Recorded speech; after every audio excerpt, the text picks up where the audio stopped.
శ్రోతలకు నా హృదయపూర్వక నమస్కారములు. మన శ్రోతలలో ఒకరు ప్రశ్నను పంపటం జరిగింది. ఆ ప్రశ్న, ప్రతి పనిని మన చేత భగవంతుడు చేయిస్తున్నాడా లేక మనమే చేస్తున్నామా? ఇది ప్రశ్న. ఈ ప్రశ్నకి సమాధానం మనం ఏ వైపు నుంచి చూస్తాము అనే దాని మీద ఆధారపడి ఉంది. నేను అని నా వైపు నుంచి చూస్తే అన్నీ నేనే చేస్తున్నాను, ఖచ్చితంగా నేనే చెయ్యాలి, నేను చేస్తేనే అవుతుంది అని అనిపిస్తుంది. ఎందుకంటే నేను ఒక శరీరం, నేను ఒక మనిషిని, నాకు ఆకలి ఉంది, ఇంద్రియములు ఉన్నాయి, నా అనుభవాలు నాకు తెలుస్తున్నాయి. నేను అనే నా పరిమిత శరీర భావం నుంచి చూస్తే, ఇప్పుడు భగవంతుడు అన్నప్పుడు అనంత ఆత్మశక్తినే అందరూ భగవంతుడు అని భావించుకుంటున్నారు. ఒకవేళ మీరు రూపాలతో భావించుకుంటున్నా, పూజించుకుంటున్నా, ఆరాధించుకుంటున్నా, అక్కడ ఎవరిదైనా ఉద్దేశం అంటే రూపదేవుణ్ణి, రూపదేవతని ఆరాధిస్తున్నా కూడా వాళ్ళ ఉద్దేశం ఏంటంటే ఈ సృష్టి మొత్తానికి కారణమైనటువంటి దివ్య శక్తిని ఆ రూపంలో ఆరాధిస్తున్నారు. అంటే మనకంటే గొప్ప శక్తి, మనం నడిపే శక్తి. అలా భగవంతుడిని అందరూ ఆరాధిస్తున్నారు.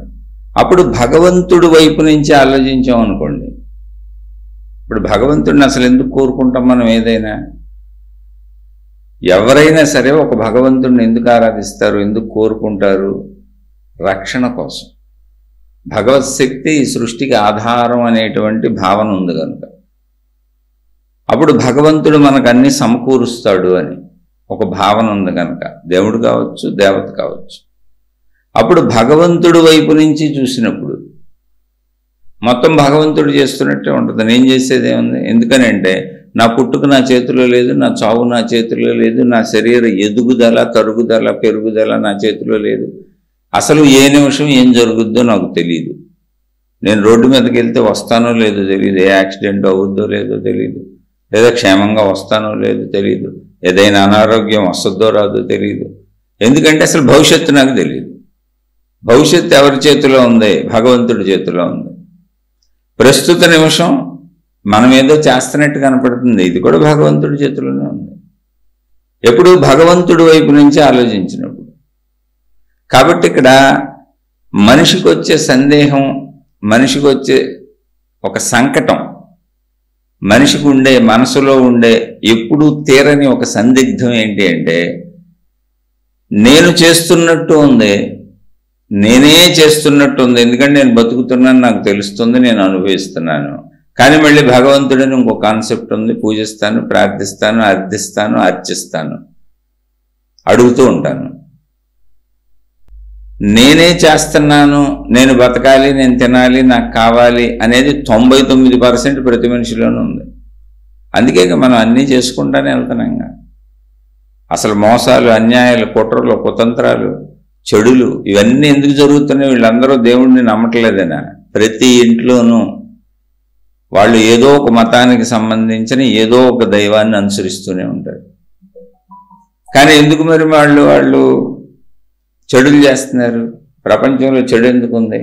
చెడు అంటే ఏం లేదు, మీరు ఒక చిన్న అబద్ధం ఆడటం అనే పాయింట్ నుంచి మొదలుపెట్టి, ఒక చిన్న అబద్ధం, పెద్దది కాదు, చాలా చిన్న అబద్ధం, దేవుడు అని మీరు ఎప్పుడైతే నమ్మారో, దేవుడికి అన్నీ తెలుసు, దేవుడు సర్వం చూస్తాడు, దేవుడే అన్నీ చేస్తున్నాడు, దేవుడికి తెలియంది లేదు అనేది ఒకవేళ మీరు నమ్మితే, నేను అనంత ఆత్మశక్తి గురించి అసలు మాట్లాడట్లేదు, చివరిలో చెబుతాను. మామూలుగా ఆరాధనా దేవుడు, రూపదేవుడిని తీసుకుందాం, ఎవరి మతాలకు కలిపి. మీరు ఏ దేవుణ్ణి నమ్మినా ఆ దేవుడికి అన్నీ తెలుసు అనేక, ఆయన సర్వశక్తివంతుడు, ఆవిడ సర్వశక్తివంతురాలు అనేక మీరు నమ్ముతున్నారు. మీది ఏ మతమైనా, ఏ మార్గమైనా, ఏ దేవుడైనా. అప్పుడు దేవుడికి అన్నీ తెలుసు అన్నప్పుడు అసలు నువ్వు అసత్యం ఎలా ఆడతావు, అబద్ధం ఎలా ఆడతావు?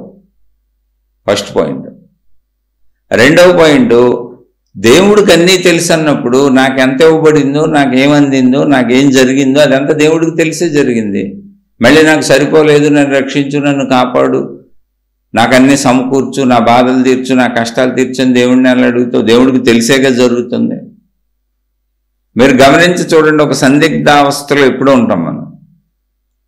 అటు పూర్తిగా దేవుణ్ణి నమ్మట్లేదు, ఇటు పూర్తిగా మనము నమ్ముకోవట్లేదు. అందుకే మనకి ఈ ప్రశ్న ఎప్పుడూ పడుతుంది. అంటే 99% మనం జీవించటం మనకు అనుభవంగా ఉంది కాబట్టి నమ్మకం మన వైపే ఉంది. అంటే నమ్మకం మన వైపు ఉందనేది నమ్మకం కాదు, నిజం. నిజానికి నమ్మకంతో పని లేదు. వస్తువు అక్కడ ఉన్నప్పుడు నమ్మాల్సిన అవసరం లేదు. ఇప్పుడు అక్కడ ఒక చెట్టు కనపడుతుంది, అక్కడ చెట్టు ఉందని నేను నమ్ముతున్నాను అని ఎవరో చెప్పరు, అక్కడ చెట్టు ఉందంటారు అంతే.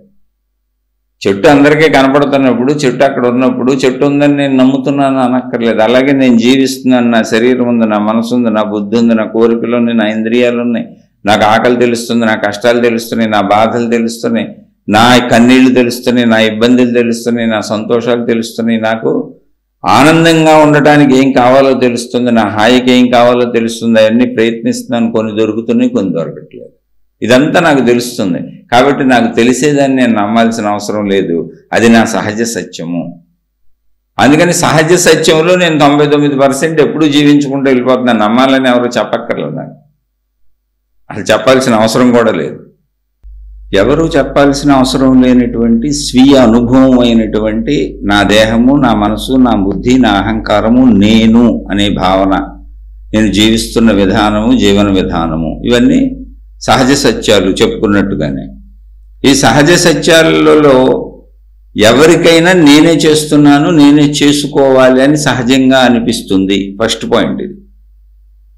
డౌట్ ఎప్పుడు వస్తుంది అంటే మనంతటికీ మళ్ళీ దేవుణ్ణి పెట్టుకున్నాం. అన్ని మతాలలో అందరికీ దేవుడు ఉన్నాడు, అందరూ ఏదో ఒక దేవుడిని, ఏదో ఒక దేవతను నమ్ముతున్నప్పుడు ఆ దేవుడు ఈ సృష్టికి కారణమని మనం నడిపేది ఆయనే అని గ్రంథాలన్నీ చెబుతున్నప్పుడు, పెద్దలు చెబుతున్నప్పుడు, ఆ దేవుడు మనకు కనపట్ల ఒక ఫోటోనో ఒక మూర్తినో పెట్టుకొని ఒక ప్రార్థనాలయాలు కట్టుకొని ఆ ప్రార్థనాలయాల్లో ఎవరి మతానికి సంబంధించిన వాళ్ళు వెళ్ళి అక్కడ చెప్పినవి వినటము, నమ్మటమే తప్ప స్వయం స్వీయ అనుభవం లేదు.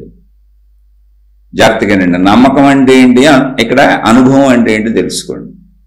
నమ్మకం అంటే ఏంటంటే అక్కడ ఎదురుగా మనమే సృష్టించుకున్నాం, ప్రార్థనాలయాలు మనం కట్టుకున్నాం, ఆ మూర్తులు మనం పెట్టుకున్నాం, ఆ ఫోటోలు మనం తయారు చేసుకొని పెట్టుకున్నాం. అవన్నీ మన చేతే కల్పింపబడినవి. దానికి సంబంధించిన గ్రంథాలు మనబోటోళ్ళు రాసినవి, పూర్వీకులు ఎవరో చెప్తున్నారు, వింటున్నాం, చదువుకుంటున్నాం. కానీ అనుభవం అంటే ఏంటి? ఇదంతా నమ్మకం. మతం నమ్మకం, దేవుడి నమ్మకం, విధానం అంతా, ఆధ్యాత్మికత అంతా నమ్మకమే. మొత్తం ఇదంతా భక్తి మార్గం అంతా నమ్మకం మీద నడుస్తుంది. ఆధ్యాత్మికత నమ్మకం కాదు, నిజమే, కానీ దాని తర్వాత చెబుతాను మీకు. ప్రస్తుతానికి నమ్మకం అనుకునే సాగండి. భక్తి, దేవుడు, ఆధ్యాత్మికత అంతా నమ్మకం అనుకునే సాగండి. కానీ ఆధ్యాత్మికత నమ్మకం కాదు, భక్తి అంతా నమ్మకం. దేవుడి నమ్మకం, మతం నమ్మకం, మార్గం నమ్మకం, విధానం నమ్మకం, అదంతా నమ్మకాలకు సంబంధించింది. అందుకే మీరు ఏ పేజీ తెరవండి, ఎవరిని అడగండి, ఎవరి దగ్గరికి వెళ్ళండి, నమ్మండి నమ్మండి నమ్మండి నమ్మండి అని చెబుతారు. మీకు సరిగ్గా నమ్మకం కుదరటం లేదని చెబుతారు, మీకు నమ్మకం పెంచుకోవాలని చెబుతారు. ఎప్పుడూ నమ్మకం గురించే మాట్లాడతారు. మీరు శరణాగతి చెందాలని చెబుతారు. మొత్తం అన్ని మార్గాలు ఇలాగే ఉంటాయి. అది తప్ప రైట్ అని చెప్పడంలో ఉన్న విషయాలను విశ్లేషిస్తున్నానండి. ఉన్న విషయాన్ని తెలుసుకోండి. ఇది నమ్మకం. నమ్మకం అంటే ఏంటి? మనం ఇప్పుడు చెప్పుకున్నవన్నీ. అనుభవం అంటే ఏంటి అంటే సత్యం అంటే ఏంటి, నిజం అంటే ఏంటి అంటే నా శరీరం నాకు నిజం తెలుస్తుంది, ముళ్ళుగుచ్చుకుంటే తెలుస్తుంది, ఆకలి తెలుస్తుంది, మలమూత్ర విసర్జనలు తెలుస్తున్నాయి, నా నొప్పి తెలుస్తుంది, సుఖం తెలుస్తుంది, బాధ తెలుస్తుంది, అనుభవం తెలుస్తుంది, పంచేంద్రియ సుఖాలు రోజు తెలుస్తున్నాయి. అందుకని నేను దీని గురించి ఆలోచించట్లా. ఇది సత్యం, అనుభవం. సత్యం అంటే ఇది అనుభవం. ఇది దీన్ని కొట్టేయడానికి లేదు, ఇది కాదనడానికి లేదు, తీసేయటానికి లేదు. మనం ఆధ్యాత్మికతలో భక్తిలోకి వెళ్ళి ఎన్నైనా చెప్పుకోవచ్చు. ఇది చీము నెత్తుల శరీరం, బ్రహ్మసత్యం, జగత్మిథ్య, ఇదంతా ఏమీ లేదు, ఇలా చెప్పుకోవచ్చు. కానీ ఆ చెప్తుంది కూడా మన నోరే, మన శరీరమే. ఇప్పుడు అది చెప్పేది కూడా ఈ శరీరమే, మళ్ళీ అది మాట్లాడేది కూడా ఈ నోరే. ఇందులోంచి వాక్కు రావాల్సిందే. కానీ వాస్తవ సత్యము శరీరము, అనుభవం. ఇప్పుడు నాకు ఇది, దీని గురించి నన్ను ఎవరు నమ్మించక్కర్లా. నేనున్నాననే విషయాన్ని, నేను జీవిస్తున్నాననే విషయాన్ని, నేను జీవించాలనే విషయాన్ని, నేను జీవించడానికి అన్ని సమకూర్చుకోవాలనే విషయాన్ని ఎవరు నమ్మించక్కర్లా. అసలు నమ్మకం అనే పదమే పుట్టదు అక్కడ, ఎవరు చెప్పక్కర్లా. అసలు నాకే తెలుసు. స్వయం అనుభవం, స్వయం అనుభవం. ఇది అనుభవం అంటే దీనిని సత్యం అంటారు, ఈ స్థితిని సత్యం అంటారు, ఈ స్థితిని అనుభవం అంటారు. ఇలాంటి అనుభవం నీకు దేవుడి దగ్గర ఉందా? ఇలాంటి అనుభవం నీకు మతంలో ఉందా? ఇలాంటి అనుభవం నీకు మార్గంలో ఉందా? లేదు. అందుకని అక్కడ నమ్మకం అవసరమైంది. అనుభవం లేని చోట, సత్యం తెలియని చోట నమ్మకం అవసరం అవుతుంది. ఎందుకు అవసరం అవుతుంది అంటే, నాకు తెలియదు కాబట్టి, నువ్వు చెబుతున్నావు కాబట్టి నేను దాన్ని నిజమని నమ్ముతున్నాను అని. కానీ జాగ్రత్తగా ఆలోచించండి, నేనట్టు దేవుడి వైపు వెళ్ళటల్లా, మతాల వైపు వెళ్ళటల్లా, గురువుల వైపు వెళ్ళటల్లా, మన లోపల జరిగే ప్రాసెస్ చెబుతున్నా నమ్మకం గురించి, అంతర్గత ప్రాసెస్. ఇప్పుడు మనకి ఆహారం నిజం, ఎందుకంటే ఆకలి నిజం. ఆకలికి ఆహారం తినటం నిజం, తిన్న ఆహారం మలమూత్రాలుగా విసర్జించడం నిజం. శరీరానికి వచ్చేటువంటి బాధలు సుఖాలు నిజం, మనకు పంచేంద్రియాలతో సుఖాలు అనుభవించడం నిజం. శరీరానికి వచ్చే అనారోగ్యాలు, నొప్పులు, బాధలు నిజం, అనుభవంగా ఉంది. దాన్ని ఇది నిజమని ఎవరో చెప్పక్కర్లా, అసలు ఎవరూ నీకేమీ చెప్పాల్సిన అవసరం లేదు, నీకే స్వయం అనుభవంగా రోజు జరిగిపోతుంది. అందుకే దాని గురించి నువ్వు ఆలోచించవు, దానికి ఏం అవసరమో అవి ప్రయత్నించుకుంటూ వెళ్ళిపోతుంటావు. కానీ ఇక్కడ దేవుడు అనేది ఒక సృష్టికర్తను మనం తయారు చేసుకున్నాం. ఈ సృష్టి అంతా ఏంటి అంటే నేను చేయలేదని మనకు తెలుసు, కానీ అక్కడ అది అనుభవం కాదు, ప్రాబ్లం అక్కడ వచ్చింది, అది నమ్మకం. ఆ నమ్మకానికి ఆధారం మనం కట్టుకున్న ప్రార్థనాలయాలే, మనం పెట్టుకున్నటువంటి మూర్తులు, మనం పెట్టుకున్న ఫోటోలు, మనం రాసుకున్న గ్రంథాలే. మళ్ళీ అంతా అది అక్కడ అనుభవంగా నీకేం కనపడదు, వినపడదు, పంచేంద్రియాలకు అందేది ఏమీ లేదు అక్కడ. ఇప్పుడు నీకు ఆకలిస్తే నువ్వు అన్నం తింటే ఆకలి తీరినట్టుగా, నీకు సమస్య వస్తే నువ్వేదో చేస్తే అక్కడ కోరిక తీరి నీకు కనపడే దేవుడు ఎవరో లేరు. అదంతా నువ్వు కల్పించుకునేటువంటి భావనే. భక్తి అంతా నీ స్వయం భావన, మనోభావన. ఇక్కడ నేను తప్ప రైట చెప్పటం లేదు, దేవుళ్ళ వైపు వెళ్ళటం లేదు, మతం వైపు వెళ్ళటం లేదు. మీ అంతర్గతములో నమ్మకానికి, సత్యానికి, అనుభవానికి తేడా మీకు తెలియాలి. మీరు లోపలికి వెళ్ళి చూసుకోండి. నేను మతాల గురించో, దేవుళ్ళ గురించో, గురువుల గురించో, మార్గాల గురించో చెబుతున్నానని అసలు అనుకోకండి. మీ అంతర్గతంలో నమ్మకమునకు, అనుభవమునకు, సత్యమునకు ఉన్న డిఫరెన్స్ మీకు తెలియాలి. అది తెలిస్తే కన్ఫ్యూజన్ ఎలా బాగొట్టుకోవాలో తెలుస్తుంది. అసలు ప్రశ్నలో కన్ఫ్యూజన్ ఎక్కడ పడుతుందో మూలం తెలుస్తుంది. సహజమైన నమ్మకం ఈ శరీరం నేనని, ఈ శరీరంతో నేను చేసే పనులన్నీ సహజ నమ్మకం. అంటే సహజ నమ్మకం అంటే ఏంటి? అది సత్యం. నమ్మకం లేదు అక్కడ, నమ్మకంతో పనే లేదు, అదొక సహజత్వం. ఆ సహజత్వాన్ని సత్యమని కూడా అనక్కర్లా, సహజత్వమే సత్యం అని పేరు పెట్టారు అంతే. అది సహజం, తెలుసు నాకన్నీ. అదే అనుభవం. అనుభవం అంటే అనుభవంగా నాకు తెలుసు కాబట్టి నేను స్పందిస్తాను, డబ్బు కోసం ప్రయత్నిస్తాను, నా యొక్క అవసరమైన విషయాల కోసం ప్రయత్నిస్తాను, నన్ను రక్షించుకోవడానికి ప్రయత్నిస్తాను, నా కష్టాలు తప్పించుకోవడానికి ప్రయత్నిస్తాను, నేను సుఖాలు పొందడానికి ప్రయత్నిస్తాను. కానీ దేవుడు అనుభవం కాదు, నమ్మకం. అనుభవం తెలియదు నాకు, నమ్మకం.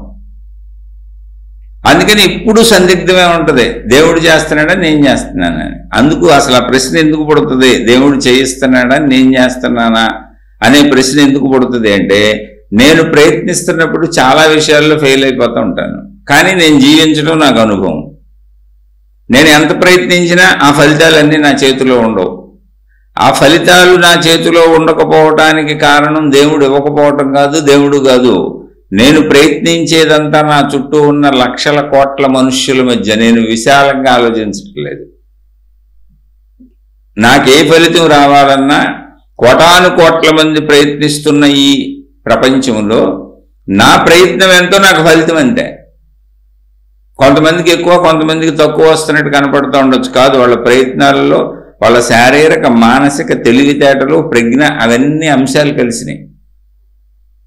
ప్రపంచానికి అవసరమైనటువంటి, మనుషులందరికీ అవసరమైనటువంటి విషయాలలో ఎక్కువ చేస్తున్న వాళ్ళకి ఎక్కువ వచ్చింది, తక్కువ చేస్తున్న వాళ్ళకి తక్కువ వచ్చింది. ఇదంతా కూడా విశాలంగా ప్రపంచవ్యాప్తంగా మనుషుల ప్రవర్తనలో అవసరాలు గమనిస్తే తప్ప అర్థమవుతుంది. దానికి మనం ఆ తక్కువ వచ్చేదానికి ఎక్కువ వచ్చేదానికి విశాల దృష్టి లేక, ఇంత జ్ఞానంతో ఆలోచించక, ఎవరో దేవుడు నాకు తక్కువ ఇస్తున్నాడు, ఎక్కువ ఇస్తున్నాడు, నాకు సరిగ్గా దొరకటం లేదు, దేవుడు నన్ను రక్షించు, నాకు డబ్బులు ఇవ్వు, నన్ను కాపాడు, నా ఆరోగ్యం ఇవ్వు, నాకు అనారోగ్యాలు పోగొట్టు, నా పిల్లల్ని కాపాడు, నా కుటుంబాన్ని కాపాడని నిరంతరం ఒక పరిమితంలో ఉండిపోయి అడగడం మొదలెట్టాం.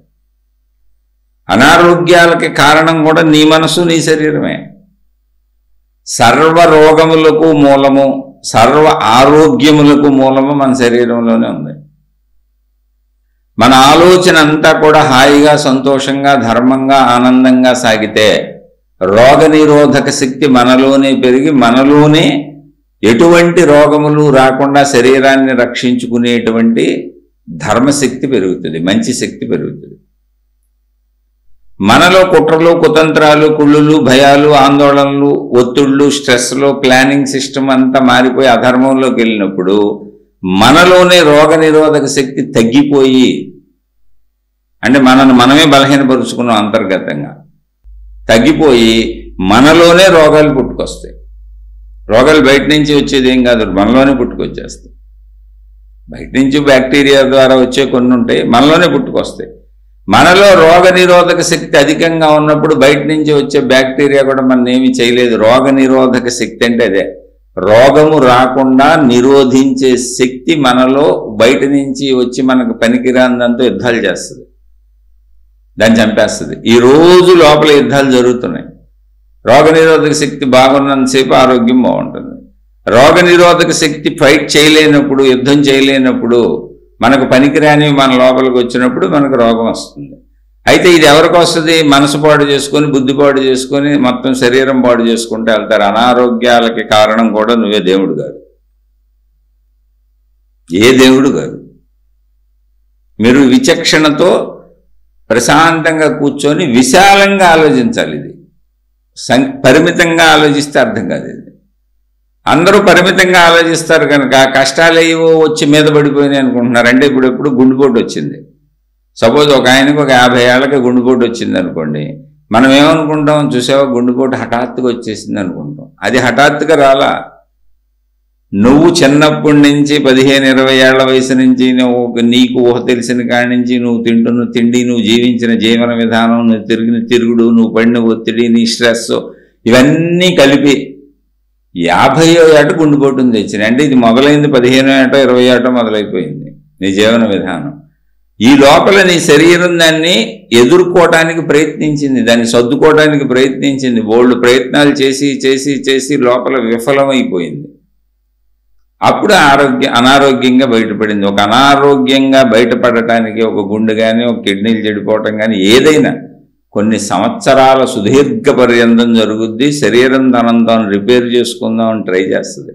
కాబట్టి అనారోగ్యాలకి కారణం మన ప్రవర్తన, మనం తీసుకునే ఆహారం, మన ఆలోచనలు సర్వము కలిస్తే అనారోగ్యం. ఆరోగ్యం కూడా అక్కడే ఉంది. అందుకే ధర్మో రక్షతి రక్షిత అన్నారు. నువ్వు ధర్మంగా ఉంటే నీ శరీరం అంతా ధర్మంగా ఉంటుంది.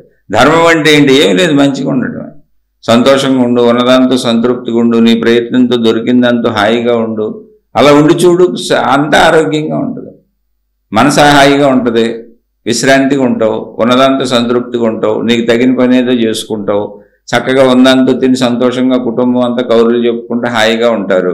అప్పుడు మనసు హాయి, శరీరం హాయి, అన్నీ హాయి అయినప్పుడు అనారోగ్యం వచ్చే ఛాన్సే లేదు. నీకు హాయిని నాశనం చేసుకోవటం వలన మనం వ్యతిరేకంగా వెళ్ళాం. అంటే మంచిని ఆచరించకపోవటం వలన, ఒక మాటలో చెప్పాలంటే మంచిని ఆచరించకపోవటం వలన, మంచిని మాట్లాడకపోవటం వలన, మంచిని చూడకపోవటం వలన, మంచిని వినకపోవటం వలన, మంచితో జీవించకపోవటం వలన, మంచిగా ఉండకపోవటం వలన శరీరం మంచిని కోల్పోయింది. అదే అనారోగ్యం. చెడుగా ఉండటం వలన, చెడు పనులు చేయటం వలన, చెడు ఆలోచనలు చేయటం వలన, మొత్తం చెడుతో కలిసి జీవించటం వలన శరీరం చెడ్డగా అయిపోయింది. చెడ్డగా అవటమే అనారోగ్యం. మనసు చెడ్డగా అయిపోయింది. అయ్యే భయాలు, బాధలు, మానసిక అనారోగ్యాలు. మంచి చెడు ఇంతే. అందుకని మంచిగా ఉండమన్నారు. ఆ మంచినే ధర్మము అన్నారు. ధర్మము అంటే ధర్మం అంటే మంచి. ఇది ఎవరికి వాళ్ళు చేసుకుంటున్న హానే. అయితే ఇక్కడ మళ్ళీ మీకు చెప్పే కదా, అన్నింటిలోనూ మనం మళ్ళీ ఈ సృష్టికి కారణమైనటువంటి శక్తిని వెతికారు మహాత్ములు. ఆ శక్తికి దేవుడు అని పేరు పెట్టారు. అంటే ఇక్కడ ప్రశ్న, భగవంతుడు మనం చేస్తున్నామా, భగవంతుడు చేయిస్తున్నాడా? ఇది ప్రశ్న. కాబట్టి భగవంతుడు అనే మాట్లాడుతున్నా, దేవుడు అనే మాట్లాడుతున్నా, ఆకార దేవుడుగానే మాట్లాడుతున్నా. మీరు జ్ఞానంతో పరిశీలించుకుంటే మనం జీవించటం అనేది మన సహజ అనుభవము. మన దుఃఖాలు కావచ్చు, మన సుఖాలు కావచ్చు, అన్ని సహజ అనుభవాలు. దేవుడు అనేది అనుభవం కాదు, నమ్మకము. అసలు మనకి మూలమే దేవుడు అనేది నమ్మకము. మొత్తం సృష్టిని నడిపేది, మన నడిపేది అంతా దేవుడి అనేది ఒక నమ్మకము. ఆ నమ్మకం మతాల ద్వారా చెప్పబడింది, గ్రంథాల ద్వారా చెప్పబడింది. పూర్వీకులైనటువంటి మహాత్ములు అందరూ కూడా దాన్ని చెప్పుకుంటూ వచ్చారు. కానీ అది అనుభవం కాదు. నేను అందుకు చెబుతున్నా, అప్పుడు అది అనుభవం కానప్పుడు అనుభవం అంటే ఏంటి? ఇప్పుడు నాకు ఆకలి వేసింది, తిన్నాను, ఆకలి తీరింది అనుభవం. నా కాళ్ళలో ముళ్ళు గుచ్చుకుంది, నొప్పిగా ఉంది అనుభవం. నేను చక్కగా మంచి మండు వేసవిలో ఏసీ వేసి కూర్చున్నాను, చల్లగా హాయిగా ఉంది అనుభవం. నేను భార్యాభర్తలను సుఖపడ్డాం అనుభవం. నా పిల్లల్ని ఎత్తుకొని చక్కగా వాళ్ళతో ఆడుకుంటూ వాళ్ళతో గడిపాను, ఎంతో ఆనందంగా ఉంది నా పిల్లలతో ఆడుకుంటుంటే అనుభవం. ఇవన్నీ అనుభవాలు. అనుభవాలకి సాక్ష్యాలు అక్కర్లు అక్కడే ఉన్నాయిగా, నేనే సాక్ష్యంగా. అనుభవమే సత్యం. అనుభవం సత్యమైనప్పుడు, సత్యమే అనుభవం అయినప్పుడు, అది అనుభవం అయినప్పుడు నమ్మించాల్సిన అవసరం లేదు, నమ్మాల్సిన అవసరం లేదు, అసలు రెండో ఆలోచన కూడా పుట్టదు. దాన్ని సహజంగా జీవించుకుంటూ వెళ్ళిపోతాం. అది సహజ జీవితం అంటారు. కానీ దేవుడు అసహజ జీవితం. ఎందుకు అసహజ జీవితం అంటే అది నమ్మకం. అందుకే మీరు గమనించండి, అసహజ జీవితం కనుకనే ఇప్పుడు ప్రపంచం ఉంది. ప్రపంచంలో మనుషులే కాదు, జంతువులతో సహా, అంటే జీవరాశులు మనకి వృక్షజాతి, జంతుజాతి, మానవ జాతి, ఇది భూమి మీద ఉంది. మిగిలినవన్నీ శిలాజాలు, కొండలు, గుట్టలు, నదులు, సముద్రాలు, ఆడితే మనకు తెలియదు. జడ పదార్థాల కింద తీసేశారు వాటిని. మనకు అర్థమైనంతలో వృక్షజాతి, జంతుజాతి, మానవ జాతి. వృక్షజాతి గురించి మనకు తెలియదు తీసేద్దాం, జంతుజాతి గురించి మనకు తెలియదు తీసేద్దాం. జంతువులను కూడా తీసుకోవచ్చు. జంతువులు మనుషులు ఇద్దరిని గమనించండి మీరు. ఏదైనా సరే తినకుండా బతకడం కుదరదు. ఏ జంతువు అయినా సరే, ఏ మనిషి అయినా సరే తిని అనుభవంతో బతుకుతారు. శరీరాన్ని రక్షించుకునే ప్రయత్నమే చేస్తారు. అనుభవం ఉంది అక్కడ. అక్కడ అనుభవం ఉంది. జీవితం మొత్తం అనుభవం ఉంది. సుఖ దుఃఖాల అనుభవాలు ఉన్నాయి. ఆహారము, నిద్ర, భయము, మైథున సుఖము అన్నింటికీ ఒకటే అని చెప్పారు. అది అనుభవం.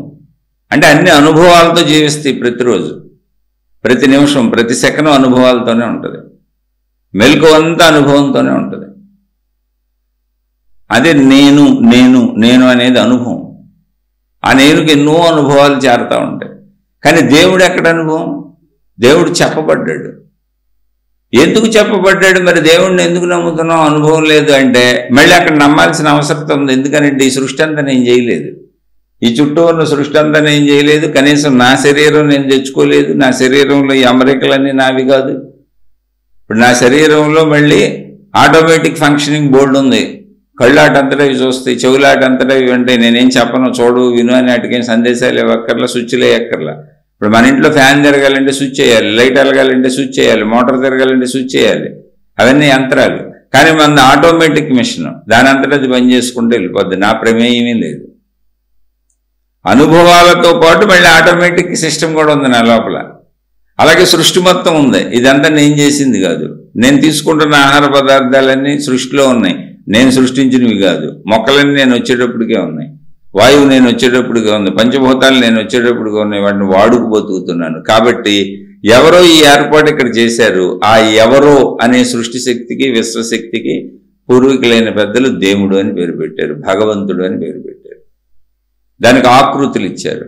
అయితే మళ్ళీ ఇక్కడ ఇంకో గమ్మత్తు ఉంది. ఇదంతా నమ్మకం కనుక, ఈ నమ్మకం అనేది ఎవరికి వాళ్ళు తయారు చేసుకుంది కనుక, అది అనుభవం కాదు కనుక మీరు గమనించి చూస్తే అనేక మతాలు వచ్చినాయి, అనేక మంది దేవుళ్ళు వచ్చారు, అనేక విధానాలు వచ్చినాయి. ఎవరికాళ్ళు నాదే కరెక్ట్ అంటున్నారు. ఎందుకని అది మనోకల్పితం. ప్రతి మతము మనోకల్పితం, ప్రతి దైవాకృతి మనోకల్పితం. అంటే ఒక మనస్సు చేత తయారు చేయబడింది. అంటే ఇతర మనస్సులకు అర్థం అవడానికి అర్థమైన మనస్సు ఎవరో తయారు చేశారు, ఏ మహాత్ములు ముందు వాళ్ళు. ఇక్కడ మళ్ళీ చెబుతున్నా, మనోకల్పితం అనే పదాలు వాడినా, నేను ఏ పదాలు వాడినా మతాలను కించపరచడానికో, దేవుళ్ళని కించపరచడానికో, మతాలను తక్కువ చేయడానికో, దేవుళ్ళని తక్కువ చేయడానికో అస్సలు వాడలేదు.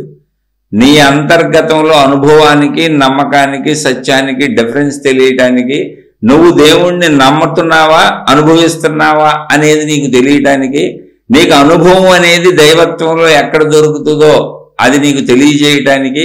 మీకు ఇందాక స్టార్టింగ్లో చెప్పాను, భక్తి అంతా అనుభవం, ఆధ్యాత్మికత అనుభవం కాదు. కానీ ప్రస్తుతానికి ఆధ్యాత్మికత అనుభవం అనుకోని వెళ్ళిపోండి, చివరిలో చెబుతానని చెప్పాను. ఇవన్నీ చెప్పుకుండా ఆధ్యాత్మికతకు తీసుకెళ్తాను. అక్కడ అనుభవం ఉంది. కానీ దేవుడు అనుభవం కాదు. దేవుడని ఒక రూపంతో పెట్టుకునే అనుభవం అది ఒకవేళ అనుభవం అయితే ప్రపంచవ్యాప్తంగా ఉన్న జీవరాశులు మొత్తం ఆహారమే తీసుకోవాలి. అది అనుభవం. మనుషులందరూ ఆహారం తింటారు, పదార్థాలు మారచ్చు, ఆయా దేశాలలో పండే వాటిని బట్టి తింటున్నారు. అది భౌగోళిక పరిస్థితుల్లో దొరికేటువంటి పదార్థాలు తింటున్నారు. కానీ మొత్తం జీవరాశులన్నింటికీ ఆకలి ఒకటే, జంతువులతో సహా మనుషులతో సహా. ఆ ఆకలికి ఆహారమే తీసుకోవాలి. ఇది సత్యం, అనుభవం. ఇది మారదు. అన్నింటికీ ఆహారమే. ఆహారంలో మార్పులు ఉండొచ్చు దాని తీరుని బట్టి, కానీ అన్నింటికి కావాల్సింది ఆహారమే. అలాగే ఇక్కడ దేవుడు అన్నప్పుడు ఇది మనోకల్పితము కనుక, మనసుతో తయారు చేసుకుంది కనుక దేవుడు అనేటువంటి కాన్సెప్ట్ అనేక మతాలుగా, అనేక విధానాలుగా, అనేక పద్ధతులుగా, అనేక ఆచారాలుగా, అనేక సాంప్రదాయాలుగా దేశ కాల భౌగోళిక పరిస్థితులను బట్టి తయారైంది. ఇందులో ఇప్పుడు నీది తప్పు నాది రైట్ అని ఎవరూ పోరాడుకోకూడదు. ఎందుకని? ఏ దేశంలో పండింది ఆ దేశంలో తింటున్నాం. బతకడానికి ఆహారం ఎలా తింటున్నామో సృష్టి మూలమైన శక్తిని అలా విశ్వసిస్తున్నాం. దానికి ఏ రూపం ఎవరు పెట్టుకున్న ఒకటే. అందుకని అసలు ముందు దైవ విమర్శలు మానేయాలి, మత విమర్శలు మానేయాలి. అందుకే అవి అర్థం చేసుకోండి లోతుగా వెళ్ళి.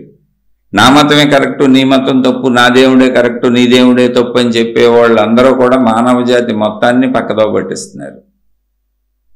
అద్భుతంగా పక్కదో పట్టిస్తున్నారు. కారణం ఏంటి అంటే మొత్తం విశ్వానికి ఆధారమైన శక్తిని నీకు దేవుడుగా చెబుతున్నారు.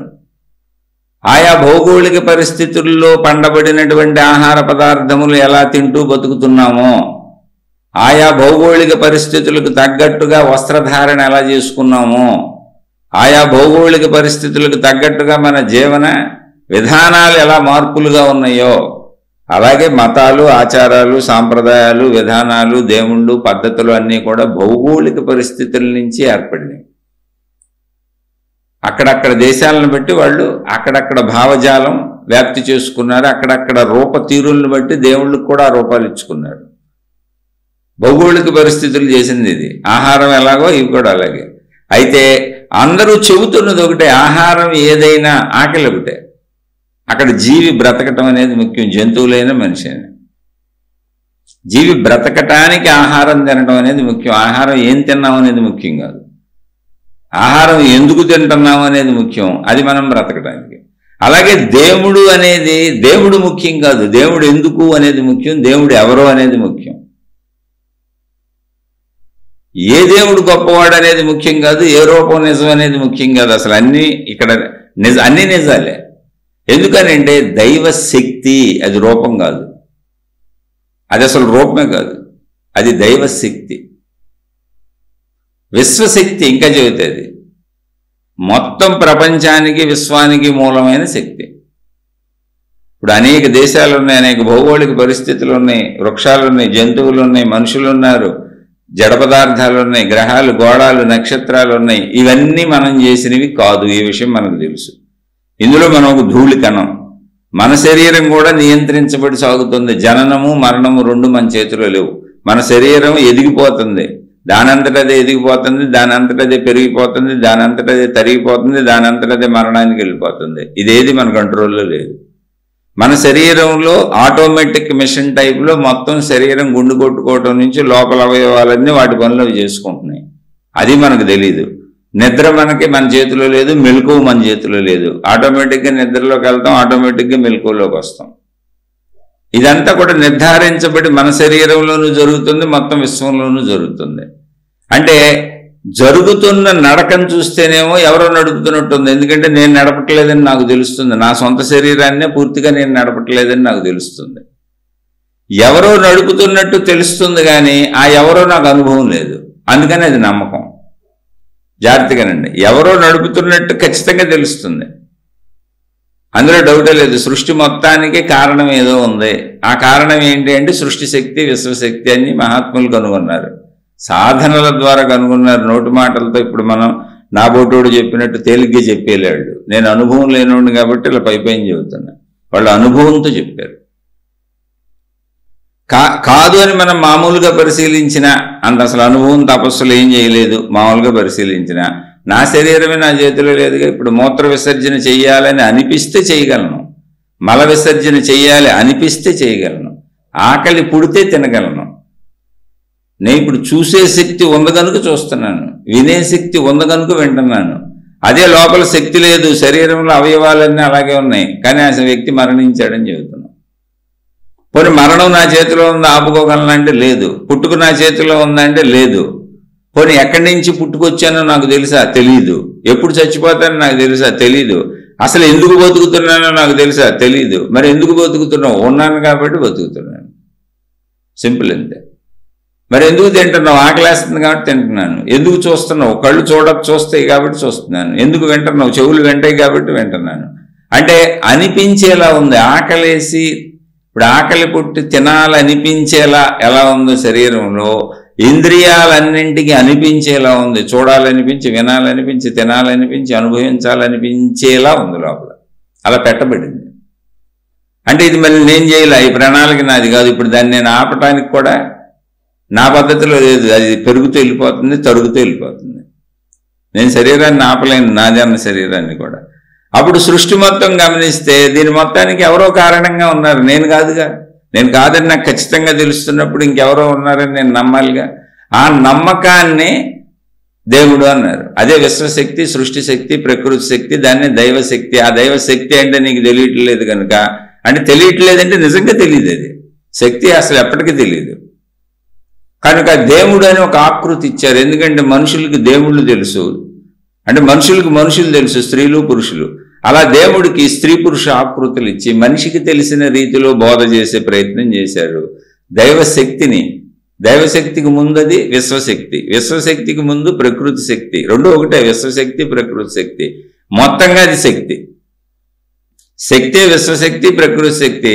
దాన్ని దేవుడు అనేటువంటి ఒక ఆకృతిలో నీకు చెప్పడం వలన మళ్ళీ శక్తిని దైవశక్తి అనాల్సి వచ్చింది. ఆ శక్తినే ఆధ్యాత్మికతలో ఆత్మశక్తి, బ్రహ్మము, బ్రహ్మశక్తి అని పిలిచారు. బ్రహ్మము అన్న ఆత్మ అన్నదే పేర్లు పెట్టారు అంతే. ఇప్పుడు ఇది ఎలా ఉంది? మనది సెమీ ఆటోమేటిక్ మిషన్. అంటే దానంతటది మన శరీరం పనిచేస్తుంది. చెప్పాక ఆకలేస్తే కానీ తినలేను. ఆకలేసింది, కానీ ఆకలి వేసింది, ఇప్పుడు తినాలంటే నేను ప్రయత్నం తెచ్చుకోవాలి. మళ్ళీ చూడండి, సెమీ ఆటోమేటిక్ అంటే అది సగం అది పని చేస్తుంది, సగం నేను చేయాలి. ఆకలి పుట్టకపోతేనేమో నేను తినలేను. వస్తువులు తెచ్చుకున్నాను, అన్ని సంపాదించుకున్నాను, తెచ్చుకుపెట్టుకున్నాను. ఇప్పుడు ఆకలి పుట్టకపోతే నేను తినలేను. ఆకలి పుట్టింది, వస్తువులు నేను ప్రయత్నించి తెచ్చుకోలేదు, అప్పుడు తినలేను.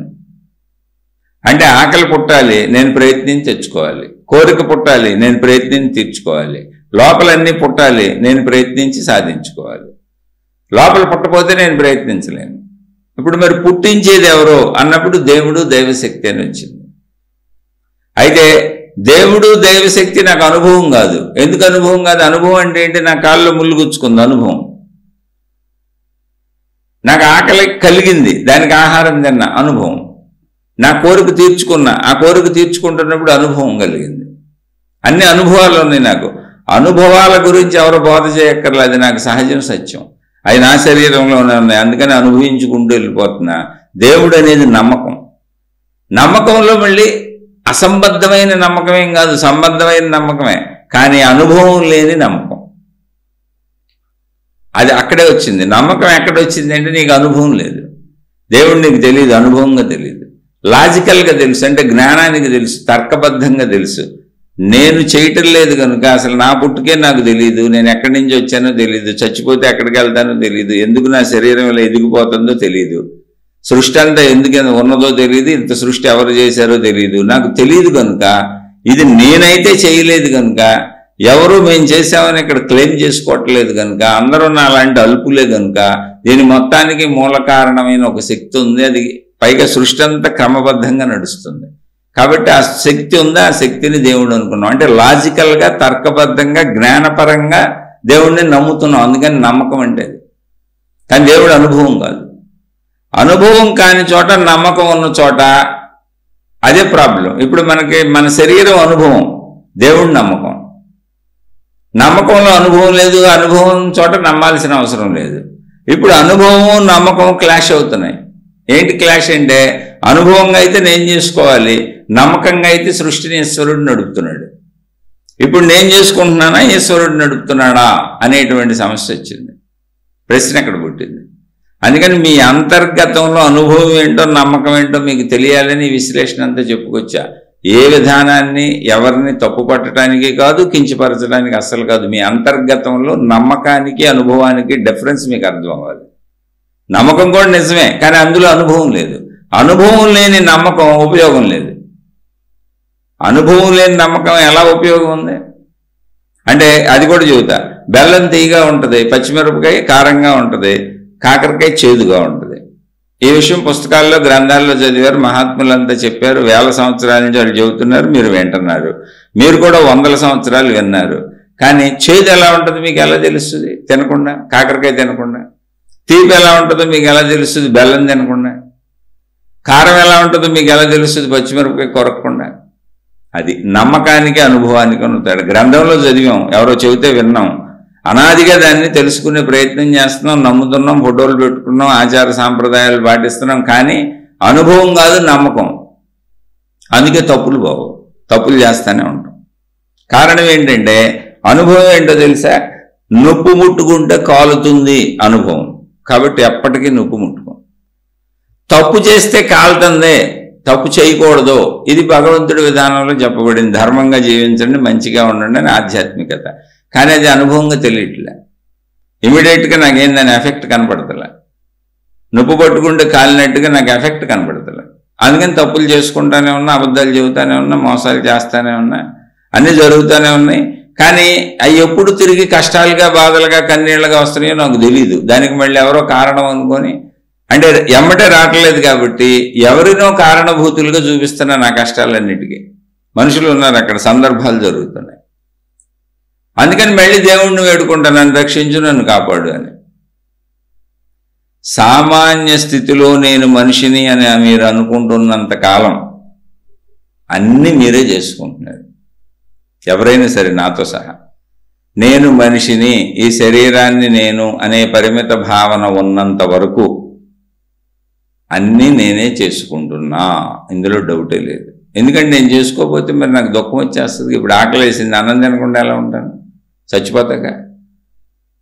కాళ్ళలో ముళ్ళు గుచ్చుకుంది, నొప్పి లేకుండా ఎలా ఉంటుంది? గుచ్చుకున్న ముళ్ళు తీసుకోకుండా ఎలా ఉంటాను? మళ్ళీ కాలు సెప్టిక్ అవుద్దిగా, కాలుకి ఇబ్బంది వస్తుందిగా తర్వాత. అలాగే అనారోగ్యం వచ్చింది, పరిగెత్తుకెళ్ళి డాక్టర్ దగ్గర చెకప్లు చేయించుకొని వ్యాధి తగ్గించుకునేలా ప్రయత్నించుకుంటానుగా. ఎవరమైనా నేను మనిషిని, ఈ శరీరం నేను అని అనుకున్నంత కాలము అన్నీ మనమే చేస్తున్నామండి. ఎందుకని? నేను ఈ మనిషిని, శరీరాన్ని అనుకోవటంలోనే చేయటం ఉంది. అనుభవాలు ఉన్నాయి అక్కడ. భగవంతుడి వైపు నమ్మకమే ఉంది, అనుభవం లేదు. అనుభవం లేని నమ్మకం ఉపయోగం లేదు. పచ్చిమిరపకాయ కారంగా ఉంది, నమ్మకం. బెల్లం తీయగా ఉంది, నమ్మకం. నమ్మకమే, చదివామో, నమ్ముతున్నాం కూడా, అందులో డౌటే లేదు. మా గురువు గారు చెప్పారంటే అసలు తిరుగులేదు, మా గ్రంథం చెప్పిందంటే అసలు తిరుగులేదు. అందులో దాన్ని ఎక్కడా తగ్గించట్లా. నమ్మకం అద్భుతంగా ఉంది. కాకరకాయ చేదుగా ఉంటుంది, నమ్మకం. కానీ నేను కాకరకాయ తినలేదు, పచ్చిమిరపకాయ తినలేదు, బెల్లం తినలేదు. ఇప్పుడు ఎలా ఈ నమ్మకం నీకు ఉపయోగపడేది? లోపల నువ్వే ఆలోచించుకో, ప్రశాంతంగా కూర్చొని.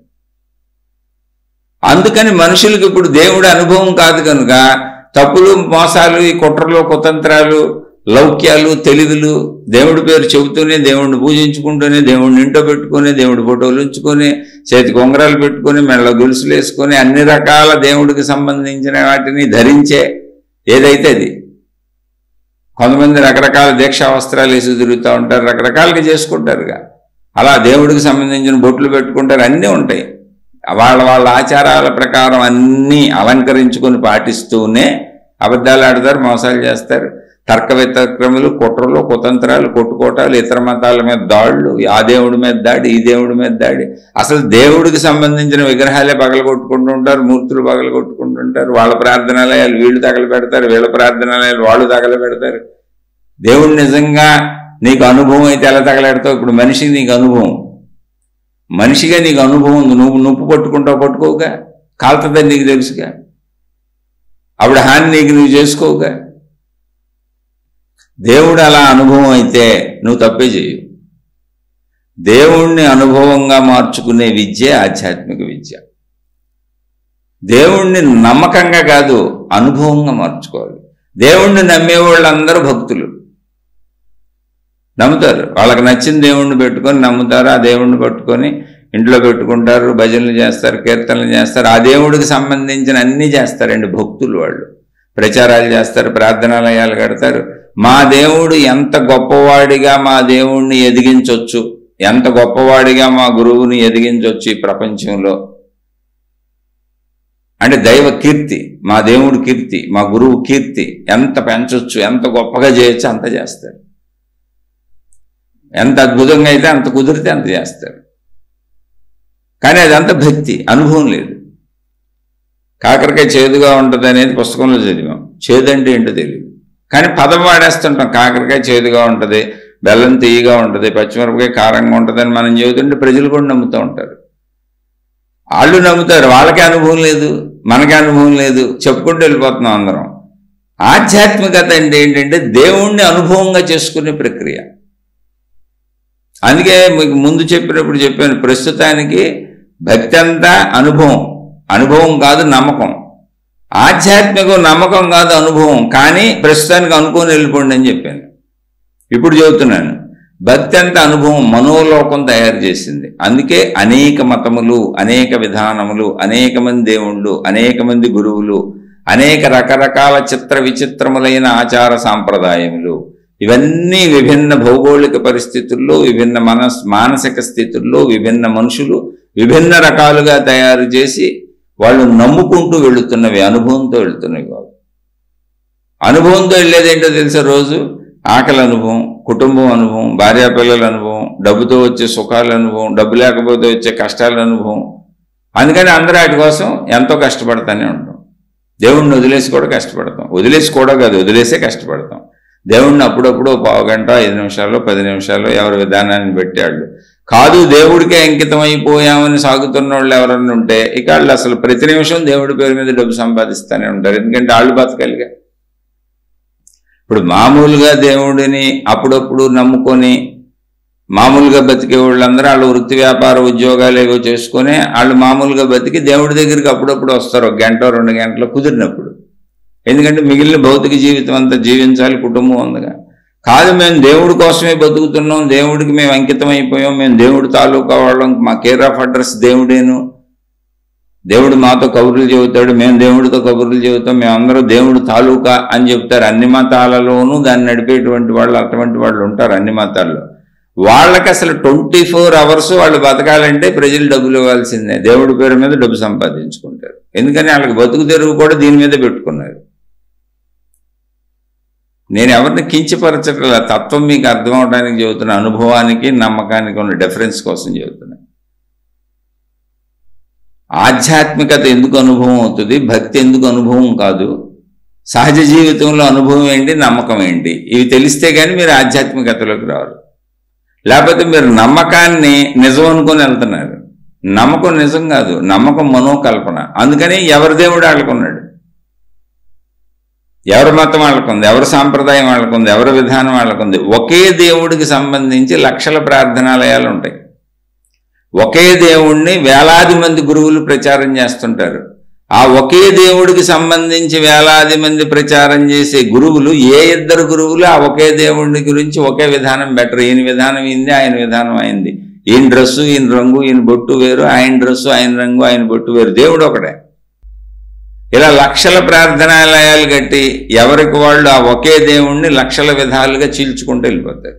అంటే ఇది మనుషులు చేస్తుంది, మనసులు చేస్తుంది కదా. అది తప్పు రైట్ అని నేను అంటలే. అసలు అది మనుషులు చేస్తున్నది, మనసులు చేస్తున్నది. అవే నమ్మకాలు. అలా ఎవరి నమ్మకాలు ఎవరికాళ్ళు వాళ్ళకి నచ్చిందని నమ్ముకొని వాళ్ళని అనుసరించి వెళ్ళిపోతూ ఉంటారు. ఒకే దేవుణ్ణి వేలగా, వందలుగా, లక్షలుగా చీల్చుకుంటూ వెళ్ళిపోతున్నారు, విధానాలు మార్చుకుంటా. దేవుడు ఒకడే, ఆయన ఉన్నప్పుడు ఒకటే చెప్పుకుంటాడు పోనీ ఆయన విధానం అంతా. మరి ఎందుకు ఇంతమంది గురువులు వచ్చి ఇంతమంది దాన్ని చీల్చుకుంటూ వెళ్ళిపోతున్నారని ప్రశ్న పుట్టదు. ఎందుకంటే నమ్మకం దగ్గర ప్రశ్న ఉండదు, అనుభవం దగ్గరే ప్రశ్న వస్తుంది. నమ్మకం దగ్గర ప్రశ్న ఉండదు. ఎందుకో తెలుసా? అనుభవం లేదు అసలు. నమ్మకం దగ్గర ప్రశ్న ఏముంది? ఇంకా వాళ్ళు నమ్మన్నారు, నువ్వు నమ్మేవు. నమ్మకంలో తర్క వితర్కాలకు తావే లేదు. అది అందుకే నమ్మంటున్నారు వాళ్ళు. ఇప్పుడు ప్రశ్న ఎక్కడ పడుతుంది అంటే అనుభవం ఉన్న చోట ప్రశ్న పడుతుంది. అదేంటి నాకు అనుభవం అవ్వలేదు కదా, నువ్వు ఇలా చెప్పావు ఇలా అయింది కదా, అలా అంటే ఇలా అయింది కదా అని అనుభవం దగ్గర మనకు ప్రశ్నలు పుట్టే అవకాశం ఉంది. అనుభవం దగ్గర ప్రయత్నం కూడా ఉంటుంది. అనుభవించాలంటే ప్రయత్నించాలి. ప్రయత్నించేటప్పుడు వచ్చే లోటుపాట్లు, అనుభవాల్లో కలిగే లోటుపాట్ల వల్ల ప్రశ్నలు ఉత్పన్నమవుతాయి. నమ్మకంలో ప్రశ్న అసలు ఉత్పన్నమయ్యే అవకాశమే లేదు. ఎందుకంటే అక్కడ అనుభవమే లేదు, అక్కడ ప్రయత్నమే లేదు, అసలు ప్రయత్నం కూడా లేదు. ఊరినే ప్రయత్నాలు వాళ్ళు పెట్టారు, ఇది చెయ్యి అది చెయ్యి అని ఆచార సాంప్రదాయ విధానాలు కల్పించారు. ఎందుకని? మనిషిని సంస్కారవంతుడిని చేద్దామని ఆ భగవంతుడి పేరు మీద, ఆ దేవుడి పేరు మీద, ఆ మతం పేరు మీద, ఆ మార్గం పేరు మీద. కానీ అక్కడ ఉంది నమ్మకమే, అక్కడ ఉంది నమ్మకమే. నమ్మకం ఉంది, ఆహారం తినలేదు, మీ శరీరం ఎదుగుద్దా? చిక్కి శల్యమే చచ్చిపోతారు. ఆహారాన్ని నమ్మండి, తినబాకండి, కుదురుతుందా? అలాగే దేవుణ్ణి నమ్మి అనుభవించకుండా ఉంటే ఎలా కుదురుతుంది? దేవుణ్ణి అనుభవించడం ఆధ్యాత్మికత. ఇప్పుడు ఎందుకు భక్తిలో అందరూ భక్తి ఉన్న మనుషులందరూ ఇలా ఉన్నారు? లోకాలన్నీ కొట్టుకు చేస్తున్నాయి, యుద్ధాలు చేసుకు చేస్తున్నాయి, రాజ్యాలు కొట్టుకు చేస్తున్నాయి దేవుడి పేరు మీద, మతాల పేరు మీద. అంటే నమ్ముతారు, అనుభవం లేదు. ఇప్పుడు ఆహారాన్ని నమ్ముతాం, అనుభవించం, అంటే తినం, బతుకుతామా? కుదురుతుందా? చచ్చిపోతాం. అప్పుడు ఆహారాన్ని నమ్మక్కర్లా, తింటే సరిపోద్ది. అలాగే దేవుణ్ణి నమ్మాం, అనుభవం లేదు, ఉపయోగం ఏంటి? కాబట్టి దేవుణ్ణి నమ్మక్కర్లా, అనుభవిస్తే సరిపోద్ది. అనుభవించాలి అంటే నువ్వు స్వీకరించాలి, నీ లోపలికి స్వీకరించాలి, తర్క వితర్కాలతో దానికి ప్రయత్నించాలి. ఇప్పుడు నువ్వు ఆహారం తినాలంటే ఎన్ని ప్రయత్నాలు చేస్తున్నావు? రోజు వృత్తి వ్యాపార ఉద్యోగాలు చేసి ఏదో ఒక పనులు చేసి డబ్బు సంపాదించి ఆ డబ్బుతో వెళ్ళి మనకు కావలసిన సరుకులు తెచ్చుకొని, మనకు కావలసినవన్నీ కొనుక్కొని, వాటిని ఇంటికి తెచ్చుకొని అవి వండుకొని వాటిని సరైన రీతిలో తినడానికి అనువుగా తయారు చేసుకుంటే కానీ ఆకలి తీరదు. అలాగే బట్టలు కట్టుకున్న, సుఖాలు అనుభవించిన, ముందు దానికి ప్రయత్నం ఉంది. ధనం సంపాదించడం అనే ప్రయత్నం ఉంది జీవితంలో. అలాగే భగవంతుణ్ణి అనుభవించాలి అంటే సాధన అనే ప్రయత్నం ఉంది. నమ్మటం సాధన కాదు, నమ్మటం అసలు సాధనే కాదు. భగవంతుణ్ణి అనుభవించాలంటే సాధన అనే ప్రయత్నం ఉంది. ఆ సాధన అనే ప్రయత్నం ఆధ్యాత్మికత. నువ్వు అన్నం తినటం అనేది నీ శరీరంలో చేస్తున్నావు, కంటితో చూడటం అనేది నీ శరీరంలో చేస్తున్నావు, చెవితో వినటం అనేది నీ శరీరంలో చేస్తున్నావు, నువ్వు జీవించటం అనేది నీ శరీరంతో నీ శరీరంలో చేస్తున్నావు. అనుభవాలన్నీ శరీరంలో ఉంటాయి. అప్పుడు సాధన ఎక్కడ ఉండాలి? అనుభవం అవ్వాలంటే నీ శరీరంలో ఉండాలి. నువ్వు బయట చేసేది సాధన ఎలా అవుతుంది? అది నమ్మకం అంతేవరకు. సాధన ఎలా ఉండాలి అంటే నీ జీవితంలో నువ్వు విషయాలను ఎలా అనుభవిస్తున్నావో పంచేంద్రియాలతో అనుభవాలుగా ఎలా ఉన్నావో అప్పుడు నమ్మాల్సిన అవసరం లేదుగా, ఈ అనుభవాలేగా. అలాగే సాధన కూడా అనుభవంగా రావాలి. ఇప్పుడు మన ప్రశ్న అడిగిన వారు అడిగింది ఏంటి? అన్నీ దేవుడు చేయిస్తున్నాడా, మనం చేస్తున్నామా? ఎక్కడ పరిశీలించినా అన్నీ నేనే చేస్తున్నాను అనిపిస్తుంది మనిషిగా. ఎందుకంటే నేను చేయకపోతే నాకు అది దక్కదు కనుక. ఇంకొంచెం పరిశీలిస్తే కొంత నేను చేస్తున్నాను, కొంత దేవుడు చేస్తున్నాడు, అంత సృష్టిలో జరుగుతుంది, మొత్తం నా చేతిలో లేదు. ఎందుకంటే నా శరీరమే ఆటోమేటిక్ మెషిను, సగం అదే పని చేస్తుంది, మిగిలిన సగం నేను పని చేయించాలి అని తెలుస్తుంది. చెరిసగంగా ఉంటుంది. దేవుణ్ణి అనుభవంగా పొందితే సాధనలో అసలు నేననేదే లేదు, మొత్తం దేవుడే చేస్తున్నాడు, ఇదంతా దైవలీల, అసలు చేయటం అనే ప్రక్రియ కూడా లేదని తెలుస్తుంది. అసలు దేవుడు చేస్తున్నాడా అనేది లేదు. దేవుడు అనేది ఎప్పుడైతే అనుభవం అయిపోయిందో అక్కడ క్రియ ఉండదు, ఇంకా ఆ క్రియ ఆగిపోయింది. సృష్టి అంతా అనంతం అయిపోయింది, అనంత విశ్వశక్తి అయిపోతుంది. అందుకని రమణ మహర్షి లాంటి మహానుభావుడు చెప్పాడు దీనికి సమాధానం. ఏమైందంటే ఎలా చెప్పారు సమాధానం చెబుతానేనండి. రమణ మహర్షికి 14-15 ఏళ్ల వయసులో ఆయనకి ఇంట్లో ఒక అనుభవం కలిగింది. ఆయన ఏ సాధనలు చేయాలి, ఆయన సామాన్య మనిషే. ఆయన పేరు అప్పుడు వెంకటరామన్. స్కూల్కి వెళ్ళి చదువుకుంటున్నాడు. ఓ 13-14 ఏళ్ల వయసు. చక్కగా అందరితో స్నేహితులతో ఆడుకునేవాడు. అన్ని మామూలుగానే ఆ వయసు పిల్లలు ఎలా ఉంటారో అలాగే ఉన్నాడు చిన్నప్పటి నుంచి, ఏ ప్రత్యేకతలు లేవు. ఒకరోజు ఆయన ఇంట్లో పడుకొని ఉన్నాడు. ఇంట్లో వాళ్ళు బయటికి వెళ్ళిపోయారు, ఏదో బజార్ పని ఉందని చెప్పి వెళ్ళారు. ఆయన పడుకొని ఉన్నాడు. ఆయన పడుకొని ఉన్నప్పుడు ఆయనకు ఒక అనుభవం కలిగింది. ఏంటంటే ఆయనకి గాఢంగా మనసులో విపరీతమైనటువంటి ఒక భావన కలిగింది, నేను చనిపోతున్నాను అని. అంటే ఆయన అవును నేను చనిపోతున్నాను అనే భావన బాగా బలంగా తెలిసింది. చనిపోయాను అనుకున్నారు, ఆయన పడుకునే ఉన్నారు. చనిపోవటం కూడా తెలిసింది ఆయనకి. అరే నేను చనిపోయాను అన్నప్పుడు భయం వేస్తుంది కదా, భయం కూడా వేసింది. నేను చనిపోతున్నాను అన్నప్పుడు భయం వేస్తుంది, ఆ భావన రాగానే చనిపోతుంటే భయం వేస్తుంది. అంటే నేను చెప్పే విషయాలు మనకు అనుభవం అవ్వదు, ఆయనకు అనుభవం కనుక మనం మాటల్లో చెప్పుకుంటున్నాం. ఆ ప్రక్రియ అంతా అనుభవించారు ఆయన. మెలకువలో ఎరుకలో తెలుస్తుంది ఆయనకి. చనిపోతున్నానన్న భావన, చనిపోతున్న స్థితి, చనిపోతున్నప్పుడు కలిగేటువంటి భావన, కలిగేటువంటి భయము, ఆదుర్ద అన్నీ తెలుస్తున్నాయి. చనిపోయాను అని కూడా అనిపించింది స్థిరత్వం. అరే చనిపోయాను నేనని. కానీ చనిపోయాను అని తెలుస్తుంది. ఇప్పుడు చనిపోతే తెలియదుగా. వెంటనే ఆయనకు ఆలోచన వచ్చింది, చనిపోయాను అని తెలుస్తుంది ఎవరికైనా అంటే నాకే. మరి చనిపోయింది ఎవరో అని ఆయన గమనించారు. తన శరీరం అక్కడే ఉంది, తన శరీరం తనకే కనపడుతుంది. చనిపోయిన తన శరీరం అంటే నేను చనిపోయాను అన్నప్పుడు మనం ఈ శరీరం చనిపోయింది అనుకుంటాం కదా, అలా చనిపోయానని ఆయన అనుకుంటూ భావన చెందిన తర్వాత, చనిపోయాను అనే నిర్ధారణ కలిగిన తర్వాత చనిపోయాను అని తెలుస్తూనే ఉంది. ఇదేంటి చనిపోతే తెలియకూడదు కదా, చనిపోయానని ఎలా తెలుస్తుంది, ఎవరికి తెలుస్తుంది అంటే నాకు తెలుస్తుంది. మరి చనిపోయింది ఎవరో అనే ప్రశ్న వచ్చింది. ఎదురుగా తన శరీరం కనపడుతుంది, అక్కడ పడుకొని ఉంది. అదేంటి శరీరం నేను కాదా, మరి అక్కడ ఉందా, ఇన్నాళ్ళు నేను అదే అనుకున్నానే తిరుగుతూ అని ఆయన తర్కించుకునే లోపల శరీరం విడిగా కనపడింది. చనిపోయాను అన్న భావన స్పష్టంగా విడిగా తెలుస్తుంది, నేను అన్న భావన తెలుస్తుంది, చనిపోయాను అన్న భావన విడిగా తెలుస్తుంది. నేనని ఇప్పటి వరకు భావించుకున్న శరీరం కూడా కనపడుతుంది, అక్కడ పడుకొని ఉంది, అది కదలటల్లా, చనిపోయి ఉంది అది. ఇదంతా ఊరికి నిమిషాల్లో జరిగిపోయింది ఈ ప్రాసెస్ అంతా. ఈయన ఆలోచించుకొని ఇదేంటి అని గమనించుకొని, ఇంతకీ చనిపోయింది ఎవరో, నేను శరీరం కాదా, మరి నాకు తెలుస్తున్నది కదా అని ఈయన తర్కించుకుంటున్న సమయంలోనే మళ్ళీ శరీరము ఆయన నేను అన్న భావన కలిసిపోయింది. ఇందాకట్లా శరీరం విడిగా కనపట్ల, నేనన్న భావన కలిసిపోయింది. మళ్ళీ లేచాడు ఆయన. అరే నేను చనిపోలేదు, బతికే ఉన్నాను. మరి ఇప్పుడు నాకు జరిగిన సంఘటన ఏంటి, చాలా క్రిస్టల్ క్లియర్గా జరిగిందే, నేనేం నిద్రపోలేదే, నేను మామూలుగానే ఉన్నానే. అప్పుడు ఆయనకు అర్థమైంది. అది అర్థమైన దగ్గర నుంచి ఆయనలో ఒక మార్పు వచ్చింది. ఇంతకే మార్పు కూడా సహజంగా వచ్చింది. ఏంటి, నేను ఈ శరీరాన్ని కాదు అని. అప్పటి నుంచి ఆయనకి ఇంట్లో నా కొడుకు నా కూతురు ఇలా అంటున్నప్పుడు నేను అసలు శరీరమే కాదు కదా అనే భావన వస్తుంది. ఇంకా చదువుకోమని స్కూల్కి వెళ్ళడం, రోజు స్కూల్కి వెళ్ళి అందరిలానే ఉండేవాడు ఆయన. స్కూల్కి వెళ్తున్నాడు కానీ ఆయనకి ఆ పాఠాలు బుర్రకెక్కట్లా. తను విడిపోయి నేను అన్న ఎరుకను ఒకటి పొందాడు ఆయన. ఆ ఎరుకలో ఉండిపోతుంది ఎప్పుడు, శరీర భావనలో గుంటల భావన. అలా ఆయన కొంతకాలం గడిచి అక్కడ ఎమడలేని పరిస్థితి వచ్చింది. ఆ ఎమడలేని పరిస్థితిలో నేను ఈ శరీరము కాదు అన్న భావనలో ఆయన ఇల్లు వదిలిపెట్టి వెళ్ళిపోయారు అసలు. ఎందుకనంటే ఇక్కడ ఉంటే నేను శరీరం అన్నట్టే ఉండాల్సి వస్తుంది. ఇప్పుడు వీళ్ళందరికీ గతంలో ఉండలేకపోతున్నారు. ఒక అనుభవం అయింది, దానికి ఆయన మృత్యు అనుభవము అని చెప్పారు. ఆయనే చెప్పారు, ఆయన నోటితో ఆయన స్వయంగా చెప్పింది అది. నాకు ఈ అనుభవం అయిన కాడి నుంచి అలా అయింది అని. అక్కడి నుంచి ఆయన అరుణాచలం వెళ్ళిపోయి అంతర్గతంలోకి వెళ్ళిపోతున్నాయి ఆయన ప్రాణశక్తులు. ఎందుకు ఉండలేకపోతున్నారు ఆయన అంటే, పగలు లేదు రాత్రి లేదు, ఆయన ప్రాణశక్తులన్నీ కూడా అంతర్గతంలోకి వెళ్ళిపోతున్నాయి, శరీర భావంలో ఉంటల్లా.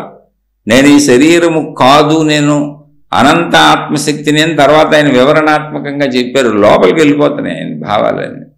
అంటే కళ్ళు మూసేసుకొని అలా ఉండిపోతున్నారు, అలా కూర్చొని ఉండిపోతున్నారు. అదే ఇంట్లో వాళ్ళకి అంత గజిబిజిగా గందరగోళంగా ఉంది. ఆ వాతావరణం అంతా గజిబిజి అయిపోద్దిగా, ఇంతకు ముందు నుంచి ఉన్న విధానం వేరుగా. అందుకని వచ్చేసి అరుణాచలం వచ్చేసి ఆ కొండ గుహల్లో ఆ చెట్ల కింద పుట్ల కింద గడిపారు ఆయన. సరే ఏదో గడిపారు, అయిపోయింది. తర్వాత ఒక 14 ఏళ్ళు 11 ఏళ్ళు అసలు మౌనం, ఆయన మాట్లాడలేదు ఎవరితో. ఆయన అలా కళ్ళు మూసుకుండిపోయేవారు ఎప్పుడు. అలా కొంతకాలం గడిచింది. చాలా పెద్ద స్టోరీ అనుకోండి అది. తర్వాత ఈయన వెళ్ళిపోయిన కొంతకాలానికి ఇంట్లో వాళ్ళందరూ వెతకడం మొదలుపెట్టారు. ఈయన ఎక్కడ దొరకలా. ఈయనకి గోళ్ళు పెరిగిపోయినాయి, స్నానం లేదు, ఏమీ లేదు, గోచి పెట్టుకున్నారంతే, బట్టలు లేవు, తల జుట్టు పెరిగిపోయింది, జడలు కట్టేసింది, మట్టి కొట్టుకుపోయింది ఒళ్ళంతా. మామూలు బెచ్చగాడు కూడా అలా ఉండడు, అలా అయిపోయారంటే ఆయనకి స్పృహ లేదు, స్నానం చేయాలని ఏమి లేదు, ఏమి అనిపించట్లేదు.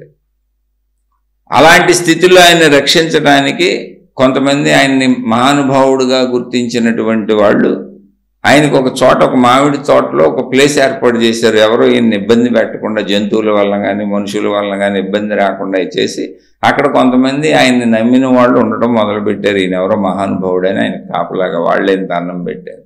ఆయన ఎప్పుడూ అలా లీనమైపోయి ఉండేవారు. ఎవరో ఇదంతా విని బోళ్ళు మంది జనం ఈయన్ని చూడటానికి వచ్చేవాళ్ళు రోజు. చాలా సంవత్సరాలు గడిచిపోయింది. అలా వచ్చినప్పుడు వీరి ఊరి వాళ్ళు ఎవరో చూశారు. చూసి, అరే ఇతను మన వెంకట్రామన్లాగా ఉన్నాడు, కానీ జుట్టు పెరిగిపోయి, గడ్డాలు మీసాలు పెరిగిపోయి, గోళ్ళు పెరిగిపోయి, మట్టి కొట్టుకుపోయి ఉన్నాడు, అవునా కాదా అని పరిశీలనగా చూసి, వెంకట్రామనే ఇతను, ఫలానా వాళ్ళ అబ్బాయి, వాళ్ళు ఎతుకుతున్నారు ఎప్పుడో సంవత్సరాల నుంచి అని ఇంటికి వెళ్ళి వాళ్ళ అమ్మగారికి చెప్పాడు.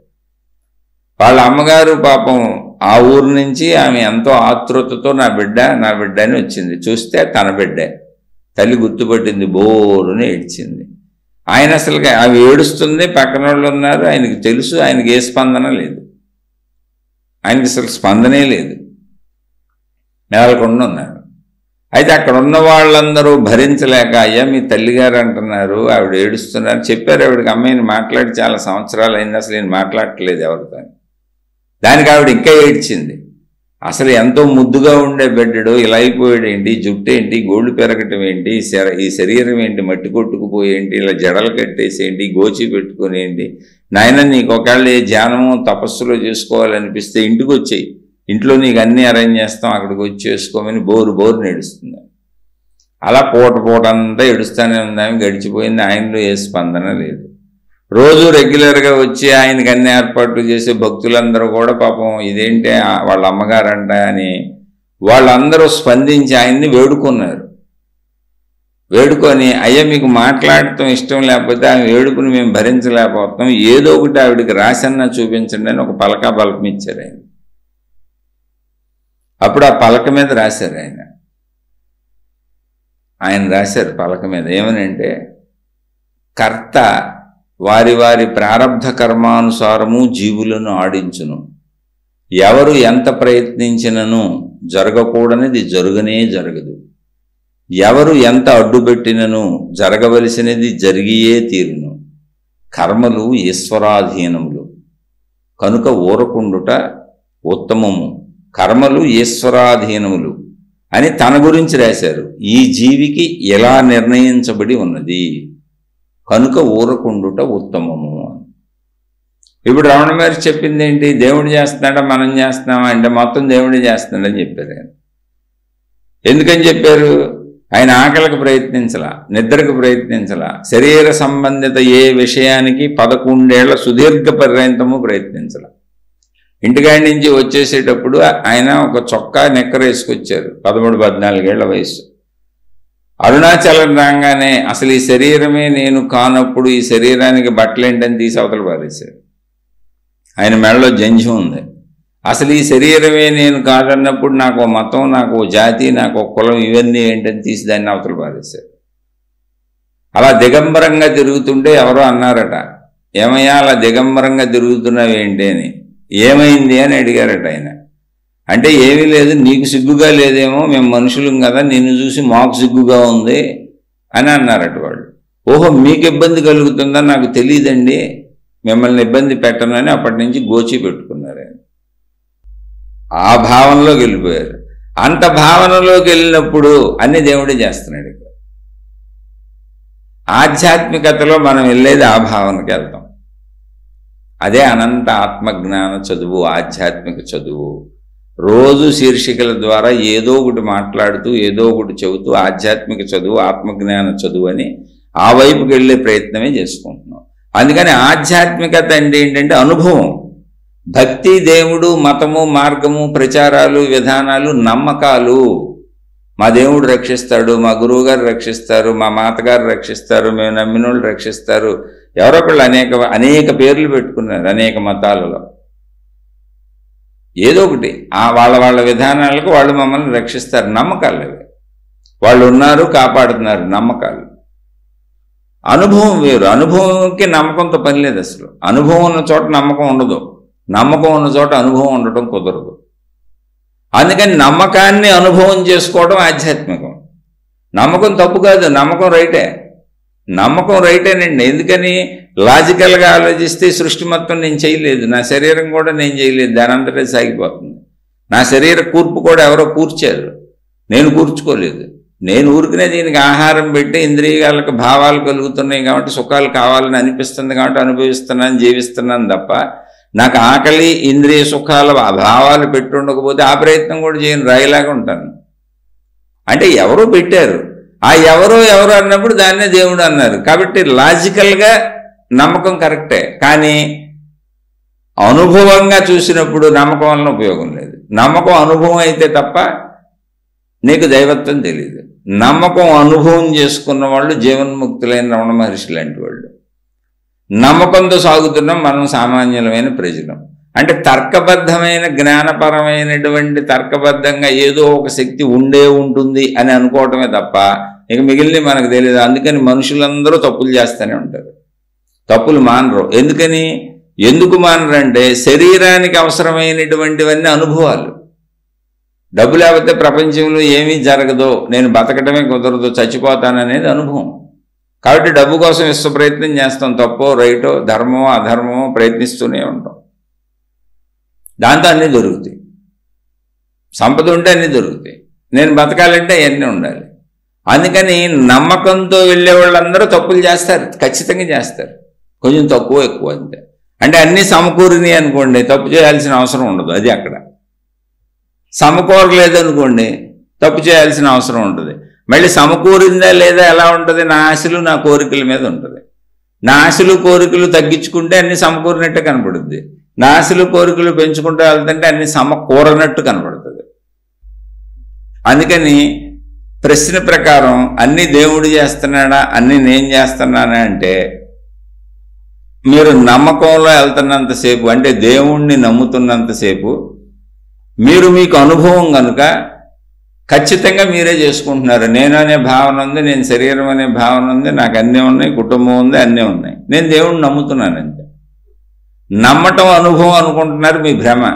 నమ్మటం సత్యం అనుకుంటున్నారు, మీ భ్రమ. నమ్మటం ఊరికనే నమ్మటం. పుస్తకంలో రాసి ఉంది, పచ్చిమిరపకాయ కారంగా ఉంటుందని, కాకరకాయ చేదుగా ఉంటుందని, బెల్లం తీయగా ఉంటుందని. ఇది అందరూ తరతరాలుగా చెబుతున్నారు, లక్షల కోట్ల మంది వింటున్నారు. కానీ ఎవరో పచ్చిమిరపకాయ తినలేదు, బెల్లం తినలేదు, కాకరకాయ తినలేదు. అనుభవం ఎలా తెలుస్తుంది? దేవుడు కూడా ఇంతే. మీరు నమ్ముకుంటూ వెళ్ళండి. అలానే నమ్మకం తప్పని అసలు నేను చెప్పట్లేదు. ఎందుకంటే అన్నీ నేను చేయనప్పుడు, ఇంత సృష్టి ఉన్నప్పుడు ఈ సృష్టిని ఎవరో ఒకళ్ళు చేసే ఉండాలిగా. కాబట్టి ఆ ఎవరో ఒకళ్ళు చేసే ఉండాలనే దాన్ని మనం నమ్ముతున్నాం. ఆ నమ్మకాన్ని దేవుడు అన్నాం. ఆ దేవుడికి అనేక మతాలు, విధానాలు, మార్గాలు, పద్ధతులు పెట్టుకున్నాం. అన్నీ కరెక్టే. కానీ నమ్మకం వల్ల నీకు ఉపయోగం లేదన్న విషయం నీకు తెలియాలిగా. మరి ఇదేంటంటే దేవుడు కరెక్టే అంటున్నారు ఒక పక్కన, నమ్మకం అంటున్నారు ఒక పక్కన. నమ్మకం అనుభవం అవ్వాలి. రమణ మహర్షికి నమ్మకం అనుభవం అయింది. నమ్మకాన్ని అనుభవంగా మార్చేది, భక్తిని ఆధ్యాత్మికతగా మార్చేది అనంత ఆత్మజ్ఞానము. నీలోనే ఉన్నది, ఎక్కడికి వెళ్ళక్కర్లా. నాలోనే ఉందా? అవునండి, మీలోనే ఉంది, మనందరిలో ఉంది, ప్రతి మనిషిలో ఉంది, సృష్టి అంతా ఉంది. దాన్ని ఇప్పుడు నువ్వు దేవుడనే నమ్మకాన్ని అనుభవంగా మార్చుకోవాలి. ఎలా అంటారా? పరిశీలించుకుంటూ వెళ్దాం కొద్దిగా. కొంచెం దాన్ని పరిశీలిద్దాం. ప్రశ్న పరంగా చెప్పేశానండి. నేను అని శరీర భావన నుండి మీరు దేవుణ్ణి నమ్ముతున్నంతకాలం అన్నీ మీరు చేసుకున్నట్టే. ఎందుకంటే మీకుంది నేనన్న శరీర భావనేగా. నేను ఈ శరీరం అన్న భావన ఉన్నంతకాలం మీరు అన్నీ చేసుకుంటున్నట్టే. రమణ మహర్షిలాగా నేను ఈ శరీరం కాదు, నేను అనంత ఆత్మస్వరూపుడని అన్నప్పుడు మొత్తం దేవుడు చేస్తున్నట్టు. నేను చేసేది ఏమీ లేదు అసలు. అదే తల్లిగారికి రాసిచ్చాడు. నేను అంతా ఈశ్వరుడే చేస్తున్నాడని. ఆ ఈశ్వరుడు ఎవరు? తాను కూడా ఈశ్వరుడిలో కలిసిపోయి ఉన్నాడు. నేను ఈశ్వరుడిని చెప్పక్కర్లా, నేను కూడా ఈశ్వరత్వంలో కలిసిపోయి ఉన్నా. నేను కూడా అనంతాత్మలో లీనమైపోయి ఉన్నా. ఇంకా నాకు సపరేట్ ఎంటిటీ లేదు. నేను పలానా పుల్లమ్మ, ఎల్లమ్మ, సుబ్బారావు అలాంటిది నాకు ఎంటిటీ లేదు. అది మనకు ఎంటిటీ ఉంది ఇప్పుడు. మనకి ఎంటిటీ ఉండి నేను శరీరం అని తెలుస్తున్నంత కాలం అన్నీ మనం చేసుకుంటున్నవే, ఇంకా దానికి డౌట్ అక్కర్లేదు. నమ్మకంతో ప్రార్థించుకోండి. ఎందుకంటే ఇచ్చేవాడిని ఒకరిని పెట్టుకుంటే ధైర్యం ఉంటుంది, మానసిక ధైర్యం ఉంటుంది. భగవంతుడు ఏదో చేస్తున్నాడు, గురువు ఏదో చేస్తాడు, ఆ గొప్పోళ్ళు ఏదో చేస్తారు, వాళ్ళు వెనకబడితే మనకి ఏమన్నా కొంచెం లభిస్తుంది, మనశ్శాంతి ఉంటుంది, ఏదో ఒకటి మనకి వాళ్ళ అనుగ్రహంతో మనం హాయిగా బతకొచ్చు. ఇదంతా నమ్మకం, అలాంటి తప్పేం లేదు అందులో, అదంతా నిజమే. అనుభవం కానంతసేపు అది నమ్మాల్సిందేగా బతకాలంటే. కానీ నమ్మకం అనుభవం అవడం ఆధ్యాత్మికం. ఆధ్యాత్మికం అంటే అది. అందుకే ఆధ్యాత్మికం వ్యక్తిగతం. ఇప్పుడు దేవుణ్ణి నీ లోపల చూడాలి, నువ్వు దేవుణ్ణి అనుభవం చెందాలి. ఎలా అనుభవం చెందాలి అది అది చెబుతున్నాను. దాన్ని ఊరిని పరిశీలిద్దాం. పరిశీలించడం అంటే ఏంటి? ఇప్పుడు నేను శరీరం అనుకున్నప్పుడు మన భావన ఏంటి? ఇదిగో ఈ మాంస శరీరం. ఓకే, ఈ మాంస శరీరం కదా, కాసేపు అలా కళ్ళు మూసి కూర్చోండి, ప్రశాంతంగా కూర్చోండి, శరీరాన్ని కదపకుండా చక్కగా కూర్చోండి. లోపల ఆలోచనలు కదులుతున్నాయా? కదులుతున్నాయి. ఆ ఆలోచన లేక శరీరాన్ని కదిపేది ఆలోచన అది. శరీరం అసలు కదపలేంగా మనం. ఏదో ఒక ఆలోచన పుట్టకపోతే ఆ పనికి వెళ్ళంగా, ఆ భావానికి వెళ్ళంగా. లోపల ఆకలి పుట్టింది కనుక తినాలనుకుంటున్నాం, లోపల కోరిక పుట్టింది కాబట్టి తీర్చుకోవాలనుకుంటున్నాం, లోపల చూడాలనిపించింది కాబట్టి చూస్తాం, లోపల మాట్లాడాలనిపించింది కాబట్టి మాట్లాడతాం. ముందు లోపల పుడుతుంది చూడండి, మనం బయట చేసేది ఏదైనా. ఆ లోపల పుట్టేది ఏంటి, ఎక్కడ పుడుతుంది అది. ఇప్పుడు ఆధ్యాత్మికం. మీ లోపలికి మీరు వచ్చారు. ఇప్పుడు మీరు శరీరంలో లేరు, శరీరం లోపలికి వచ్చారు, మీ లోపలికి మీరు వచ్చారు. ఇప్పుడు మీకు శరీరంతో కూడా పని లేదు. ఇంకా శరీరం లోపల కూర్చుంటమే సాధన. ఆ సాధన మీకు అంతర్గత అనుభవాన్ని కలిగిస్తుంది, అది ఆధ్యాత్మికత. శరీరంతో బయట తిరిగేది ఆధ్యాత్మికత కాదు, అది నమ్మకం. శరీరాన్ని బతికించుకోవడానికి బయట తిరిగే వృత్తి, వ్యాపార, ఉద్యోగాలు అది భౌతికం, జీవితం. శరీరంతో భగవంతుడి కోసం బయట తిరిగేదంతా భౌతికమే, నమ్మకం. నమ్మకం ఆధ్యాత్మికం అవ్వాలంటే శరీరంని వదిలి శరీరం నుంచి లోపలికి రావాలి. మీ లోపల ఉన్న దైవశక్తిని మీరు పట్టుకోవాలి, అదే మీలో ఉన్న ప్రాణశక్తి. ఇప్పుడు ఆలోచనే కదా అది కదిపేది శరీరాన్ని. కళ్ళు మూసి కూర్చున్నాం కదా, అలా కూర్చోండి, రోజు కాసేపు కూర్చోవటం అలవాటు చేసుకోండి. మీరు ఎప్పుడైతే కళ్ళు మూసుకొని రోజు ప్రశాంతంగా కూర్చొని మీ లోపల చూసుకోవడం అలవాటు చేసుకుంటారో, లోపల చూసుకోవడం మొదలు పెట్టగానే ఆధ్యాత్మికత మొదలైపోయింది. మీరు కళ్ళు మూయినంత వరకు, బయట చూస్తున్నంత వరకు నమ్మకము, భక్తి ఉంది. మీరు కళ్ళు మూసి లోపల చూసుకోవడం మొదలు పెట్టగానే ఆధ్యాత్మికం స్టార్ట్ అయిపోయింది. ఎందుకంటే లోపలికి వచ్చారు. ఆధ్యాత్మికం అంటే ఏంటో తెలుసా? ఆత్మ కూర్చుని అధ్యయనము. అధ్యయనం అంటే చదువు. మీరు లోపలికి వచ్చి చూస్తున్నప్పుడు మీకు కనపడేది ఆత్మశక్తి. చివరిలో దానికి ఆత్మ అని పేరు వస్తుంది. వెళ్దాం, అక్కడ దాకా వెళ్తాం. కానీ ముందు చెప్పుకుంటున్నాం ఎందుకు దీన్ని ఆధ్యాత్మికం అన్నారు అని. ఇలా మనం చూస్తున్నప్పుడు మనకు కనపడేది ఏంటి? లోపల ఆలోచనలు కదులుతూ ఉంటాయి. ఈ కదిలే ఆలోచనలే శరీరాన్ని కదుపుతూ ఉంటాయి. లోపల ఆలోచనలు ఎన్ని రకాలుగా ఉన్నాయి, ఎన్ని ఆలోచనలు ఉన్నాయంటే కోటాను కోట్లు ఉన్నాయి. అవన్నీ ఏంటి? లోపల ఎందుకున్నాయి? లోపల ఎవరు దాశారు వాటిని? మన శరీరం లోపల ఇన్ని కోటాను కోట్ల ఆలోచనలు లోపల దాసింది ఎవరో దాయలేదు. మీరు లోపల చూసుకోండి, అవన్నీ మనమే లోపల దాచుకున్నాం. చిన్ననాటి నుంచి ఈనాటి వరకు మన పంచేంద్రియముల ద్వారా మనం ప్రపంచంలోకి వెళ్ళి గ్రహించి అనుభవించిన విషయాలన్నీ, ఆ అనుభవాలన్నీ జ్ఞాపకాలుగా లోపల ఉన్నాయి. విషయాలన్నీ జ్ఞాపకాలుగా లోపల ఉన్నాయి. అవే ఒక్కొక్కటి ఆలోచనలుగా పైకి వస్తున్నాయి. మళ్ళీ అనుభవిద్దాం, నడు, కదులు, తిరుగు అని చెబుతున్నాయి. చూసుకోండి. అంటే ఇప్పుడు లోపల ఎవరు దాయిలా, మనమే దాచుకున్నాం.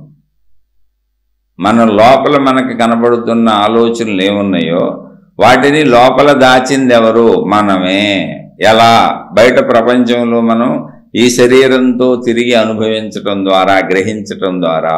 ఓకే, దానికే మనసు అని పేరు పెట్టారు. మొత్తం అయితే కలిపితే లోపల ఉన్న విషయాలన్నీ మనసు, ఒకటైతే ఆలోచన. అవే జ్ఞాపకాలు, అవే భావాలు, అవే భావోద్వేగాలు, సమస్తము అవే లోపల. ఓకే, బాగానే ఉంది. ఇప్పుడు శరీరాన్ని నడిపేది ఏంటి? మొత్తంగా లోపలదే. మీరు ఇప్పుడు ఇలా బాగా రోజు కాసేపు కూర్చొని పరిశీలించి, ఇప్పుడు వరకు శరీరము నేనని మనం అనుకుంటున్నాం కదా, శరీరాన్ని నడిపేదేంటి? లోపలది కదా. అలా రోజు కొన్నాళ్ళు కూర్చున్నాక శరీరము ముఖ్యమైందా, శరీరాన్ని నడిపేది ముఖ్యమైందా అని ఒక ప్రశ్న మీరు వేసుకోండి. మీకు ఆన్సర్ ఏమొస్తుంది తెలుసా? శరీరాన్ని నడిపేది లోపలది ముఖ్యమైంది అని వస్తుంది. అప్పుడు నేను శరీరాన్నా, నేను లోపలనా? అంటే నేను శరీరాన్ని అంతకంటే ఎక్కువగా నేను లోపల శక్తిని, ఎందుకంటే నడిపేది ఆ లోపలదే కాబట్టి శరీరాన్ని. అదే మనసు, అదే ఆలోచన. ఓకే, ఇంతవరకు బాగానే ఉంది. అసలు నేను పసిబిడ్డగా పుట్టాను. మళ్ళీ కొంచెం వెళ్దాం. మీరు కళ్ళు తెరవద్దు, కళ్ళు మూసుకొని ఇదంతా. కళ్ళు తెరిస్తే భౌతికం, నమ్మకం. కళ్ళు మూస్తే ఆధ్యాత్మికం, అనుభవం. అనుభవంలోకి వెళ్ళిపోతారు. నేను ఇప్పుడు మీకు చెప్పేది ఏదైనా అనుభవం అవుతుందా లేదా చూసుకోండి ఒకసారి. కళ్ళు మూసుకున్నారు, అనుభవం కాదా చూసుకోండి ఒకసారి. అనుభవం అవుతుంది, మీకు తెలుస్తుంది లోపల. మీకు ఖచ్చితంగా మీ ఆలోచనలు మీకు కనపడతాయి, మీ భావాలు మీకు కనపడతాయి, మీ గుణాలు మీకు కనపడతాయి, మీ స్వభావం మీకు కనపడుతుంది. అదే అనుభవం. మీది మీ గురించి మీకు తెలియటమే అనుభవం. లేదంటానికి ఎలా కుదురుతుంది? అక్కడ ఉన్నాయిగా భావాలు. ఇప్పుడు పసిబిడ్డకి వెళ్ళిపోతున్నాం. పసిబిడ్డగా మనం మొట్టమొదట అమ్మ పక్కన ఉన్నాం. మనకేమన్నా తెలుసా లోపల ఏమన్నా ఉన్నాయా? ఏమీ లేవు. ఇంకొంచెం అధికం లోపల ఏమన్నా ఉన్నాయా? ఏదో అమ్మ పట్టుకుంది, ఎత్తుకుంది, పాలు తాగిచ్చింది, ఇలాంటివి ఉంటాయి. అమ్మ స్పర్శ అయ్యి. తర్వాత ఇంకొంచెం పెరిగాం. అమ్మ నాన్న ఇంట్లో వాళ్ళని గుర్తుపట్టడం, చిరునవ్వులు చిందించడం, వాళ్ళతో ఆడుకోవటం, ఇలాంటివి ఉంటాయి లోపల. అలా పెరుగుతూ పెరుగుతూ పెరుగుతూ శరీరం పెరుగుతూ, ఇంద్రియాలు పెరుగుతూ, గ్రహణ శక్తి పెరుగుతూ, మొత్తం అనేకం కోరికలుగా, విషయాలుగా లోపలేసుకొని గుణంగా, స్వభావంగా, ప్రవర్తనగా మార్చుకున్నాం. చూసుకోండి, ఎవరు దాయిలే, మనమే దాచుకుంటూ వచ్చాం. కానీ ఇక్కడ నేను చెప్పిన అంశం ఏంటంటే లోపల దాసిందంతా మనమే. కానీ పసిబిడ్డగా లోపల ఉన్నప్పుడు, ఇప్పుడు మన లోపలే ఉండండి, ఇంకా బయటకు రాకండి. పసిబిడ్డగా ఉన్నప్పుడు మరి లోపలేమి లేవుగా. లోపల పడుతుంది ఒక్కోటి. అమ్మ పట్టుకుంది, పాలు తాగించింది, నాన్నని ఆడిస్తున్నాడు, తర్వాత ఒక తెలుస్తుండే అన్నీ తెలుస్తున్నాయి. ఆ తెలుస్తున్నాయి అన్నీ లోపలికి వెళ్తున్నాయి, ముద్రింపబడుతున్నాయి, లోపల గుర్తుంటున్నాయి కదా. ఇవన్నీ గుర్తుండటానికి లోపల ఉన్న ప్లేస్ ఏంటి? వీటిని అన్నిటినీ గుర్తు పెట్టుకుంటుంది ఏంటి? ఆ మూలాన్ని పట్టుకోండి. అంటే గుర్తున్న జ్ఞాపకాలు వదిలేయండి, గుర్తున్న విషయాలు వదిలేయండి, గుర్తున్న ఆలోచనలు వదిలేయండి, కదులుతున్న భావాలు వదిలేయండి. అసలు ఇన్ని భావాలని తలలో అక్కడ ఉంచుకున్న ప్లేస్ ఏంటి? ఆ ఉంచుకున్నది ఏంటి? లోపలే, మీ లోపలే. కళ్ళు తెరవద్దు, ఇదంతా లోపలే. అప్పుడు అనుభవం అవుతుంది. మనసు అలాగే ఉంది, ఓకే, భావాలు అలాగే ఉన్నాయి, ఉంచుకోండి. కానీ ఈ మనసంతా ఏర్పడక ముందు పసిబిడ్డగా నేను ఉండగానే ఖాళీ కదా లోపల. నాకు ఆ ఖాళీలో కదా ఇవన్నీ ముద్రింపబడతాయి. ఇప్పుడు కూడా ఇంకెన్నైనా లోపల పడతాయి కదా. నాకు నేను బతికున్నంతకాలం అలా లోపల ముద్రించుకుంటానే ఉంటా కదా. నేను అవన్నీ లోపల పడతానే ఉంటాయి, గుర్తుంటానే ఉంటాయి, అనుభవిస్తానే ఉంటాను, అనుభవాలుగా లోపలికి వెళ్తానే ఉంటాయి, జ్ఞాపకాలుగా ఉంటాయి, ఆలోచనలుగా పుడతానే ఉంటాయి కదా. లోపలన్నీ వీటిని ఉంచుకుంటున్న ప్లేస్ ఏంటి? లోపల, నా లోపల ఆ ప్లేస్ ఏంటి? అది వీటిని ఎందుకు అలా ఉంచుకుంది? ఎలా ఉంటున్నాయి అంత జ్ఞాపకాలుగా? దాన్ని పట్టుకోండి. అన్నప్పుడు ఓ ఖాళీ ప్లేస్ ఉంటేనే ఇవన్నీ ఉండేది, ఇవన్నీ అక్కడ పెట్టేది. అంటే మొట్టమొదటగా అసలు నాకు ఏ ఆలోచన పుట్టకముందు లోపల ఖాళీ ప్లేస్ ఉంది. ఆ ఖాళీలో ఇవన్నీ ముద్రింపబడుతున్నాయి. ఓకే, మరి ముద్రింపబడినప్పుడు ఇవన్నీ సజీవంగా ఉండి, గుర్తుగా ఉండి కదులుతున్నాయే. ఆలోచనలుగా కదులుతున్నాయి, భావాలుగా కదులుతున్నాయి, భావోద్వేగాలుగా కదులుతున్నాయి. నేను సుఖదుఖాలకు లోపలే లోనవుతున్నాను. మరి లోపల కదలికలు ఉన్నాయి, భావోద్వేగాలు ఉన్నాయి. అది ఖాళీ ప్లేస్ అయితే మరి ఎలా కదులుతుంది? అంటే అది ఖాళీగా ఉంది, శక్తిగా ఉంది. అంటే శక్తి ఖాళీగా ఉంది. ఖాళీగా ఉన్న శక్తిలో ఇవన్నీ పడి శక్తి అవటం చేత కదలికలు ఉన్నాయి. ఆ కదలికలు శక్తిలో ఉండటం వలన, శక్తి యొక్క లక్షణం కదలికలు అవటం వలన ఇదంతా శక్తిలో ముద్రింపబడి, ఆ శక్తి వలన వీటికి చైతన్యం వచ్చింది.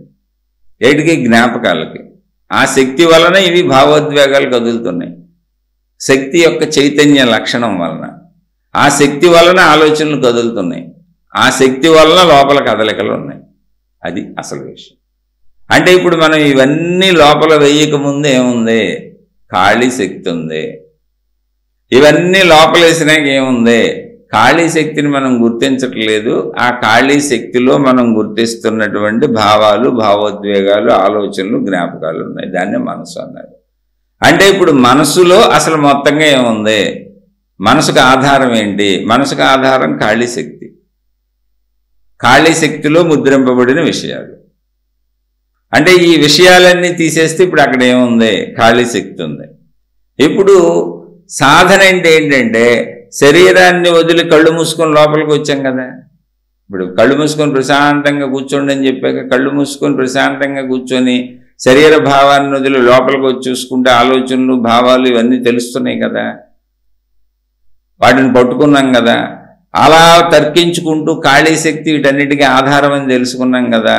అలా నిదానంగా అలాగే కూర్చుంటూ ఇప్పుడు సాధన మొదలు పెట్టండి. ఏంటి సాధన అంటే ఆలోచనలు ఉంటాయి కానీ ఆలోచనలను పట్టించుకోకుండా, భావాలు ఉంటాయి కానీ భావాలను పట్టించుకోకుండా, ఆలోచనల్లో భావాల్లో అర్థం ఉంటుంది, ఆ అర్థానికి తగ్గట్టు శరీరం కంపిస్తుంది, ఆ అర్థాలను పట్టించుకోకుండా నిదానంగా ఆ శక్తి ఖాళీ శక్తి భావాన్ని పట్టుకోగలమా? ఇది సాధన. నెలలు పట్టుద్దా, సంవత్సరాలు పట్టుద్దా, జన్మలు పట్టుద్దా తెలియదు. ఎందుకనంటే శక్తి భావాలు అంటుకుపోతున్నాయి. మనం అసలు శక్తి ధ్యాసలోనే లేము. ఇప్పుడు వరకు ఖాళీ శక్తి ఉందన్న ధ్యాసలోనే లేము. కనీసం మనసు నాది ఆలోచనలు అనే ధ్యాసలో కూడా లేము. వచ్చిన ఆలోచనని పట్టుకొని శరీరం నేను అనుకొని కదుపుకుంటూ వెళ్ళిపోతున్నాం.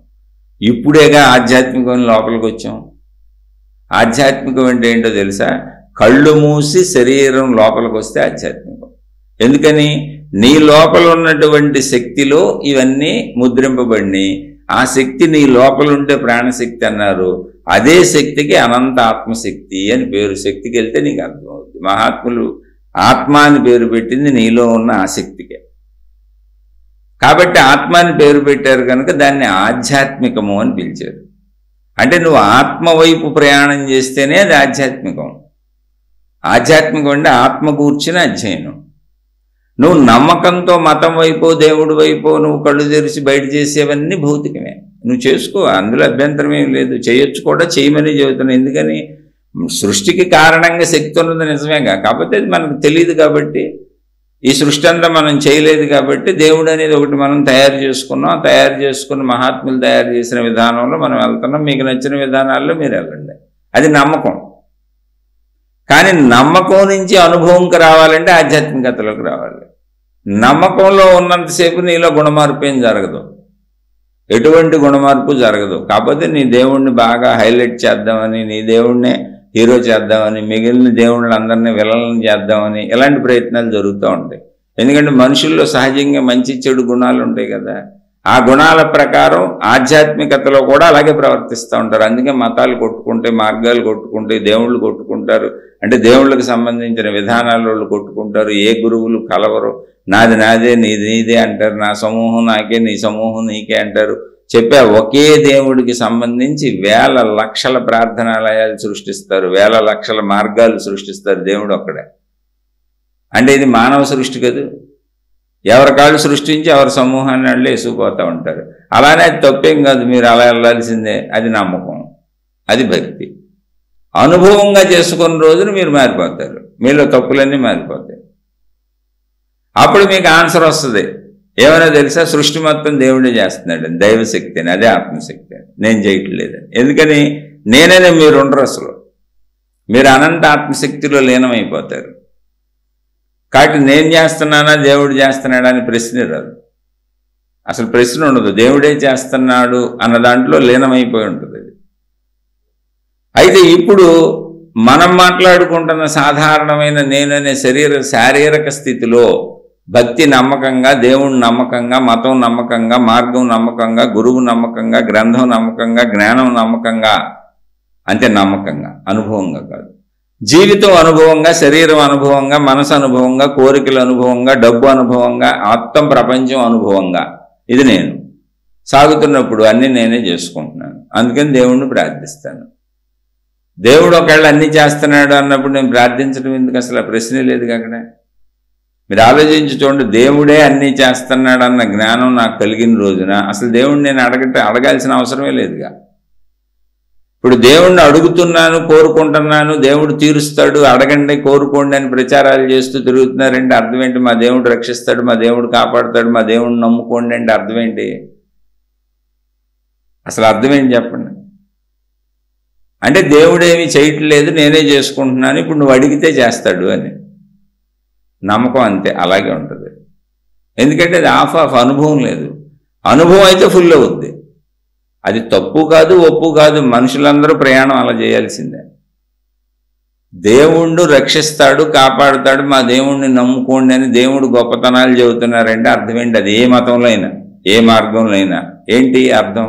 అంటే దేవుడేమి చేయట్లేదు, నువ్వే చేసుకుంటున్నావు, ఇప్పుడు నువ్వు అడిగితే చేస్తాడు నీకు అని. ఇప్పుడు దేవుడు ఏమైనా, అసలు దేవుడే అన్నీ చేసేటట్టయితే అసలు ఈ ప్రచారాలు ఎందుకు దేవుడికి ముందు? అసలు మతాలు ఎందుకు దేవుడికి? మత ప్రచారకులు ఎందుకు దేవుడికి? అప్పుడు అసలు ఆ ప్రచారం కూడా ఉండదుగా. అది కూడా నమ్మకమే. అనుభవం లేని నమ్మకమే ప్రచారం అవుతుంది. ఎందుకని? దేవుడు చేసేటట్టయితే ఇంకా నేను ఎక్కడున్నాను చేయటానికి? అసలు దేవుడి గురించి చెప్పడానికి నేను ఎందుకుంటాను? నేను దేవుళ్ళో కలిసిపోయి ఉంటాను. ఆలోచించండి ఒకసారి, లాజికల్గా ఆలోచించండి అంటున్నా, విమర్శనాత్మకంగా ఆలోచించబాకండి. మీ అంతర్గతంలో మేలుకొలుపు కోసం లోపల చెబుతున్న లోపల విషయాలు నేను చెప్పాను. ఎప్పుడైతే నేనున్నానో, నా శరీరం ఉందో, అదంతా నాకు అనుభవం, నా ఆకలి నాకు అనుభవం, నా కోరికలు నాకు అనుభవం, నా భార్య నాకు అనుభవం, నా భర్త నాకు అనుభవం, నా కుటుంబం నాకు అనుభవం, మా డబ్బు మాకు అనుభవం, ఆ డబ్బుతో అన్నీ వస్తాయి అనేది అనుభవం, డబ్బు కోసం వృత్తి వ్యాపార ఉద్యోగాల అనుభవం. ఇది జీవితం. జననం అనుభవం, మరణం అనుభవం, జనన మరణాల మధ్యలో జీవితం మొత్తం అనుభవం. కానీ లాజికల్గా చుట్టూ సృష్టి ఉంది. నా జీవితంలో కూడా, నా కుటుంబ జీవితంలో కూడా, నా కుటుంబ సభ్యులతో కూడా అన్నీ నేను అనుకున్నవి జరగట్లేదు. కొన్ని జరుగుతాయి, కొన్ని జరగవు. కాబట్టి నేను చచ్చినట్టు ఎవరో నన్ను మించిన శక్తి ఉందని నమ్మాలి. కాబట్టి నమ్మాను. కానీ నాకు అది అనుభవం కాదు. అందుకని నా అన్నీ నేను చేసుకుంటూ ఒకటేదో ఉందని నమ్మాను కాబట్టి దాన్ని అర్థిస్తూ ప్రార్థిస్తూ ఉంటాను. నాకేమని నువ్వు నన్ను కాపాడు.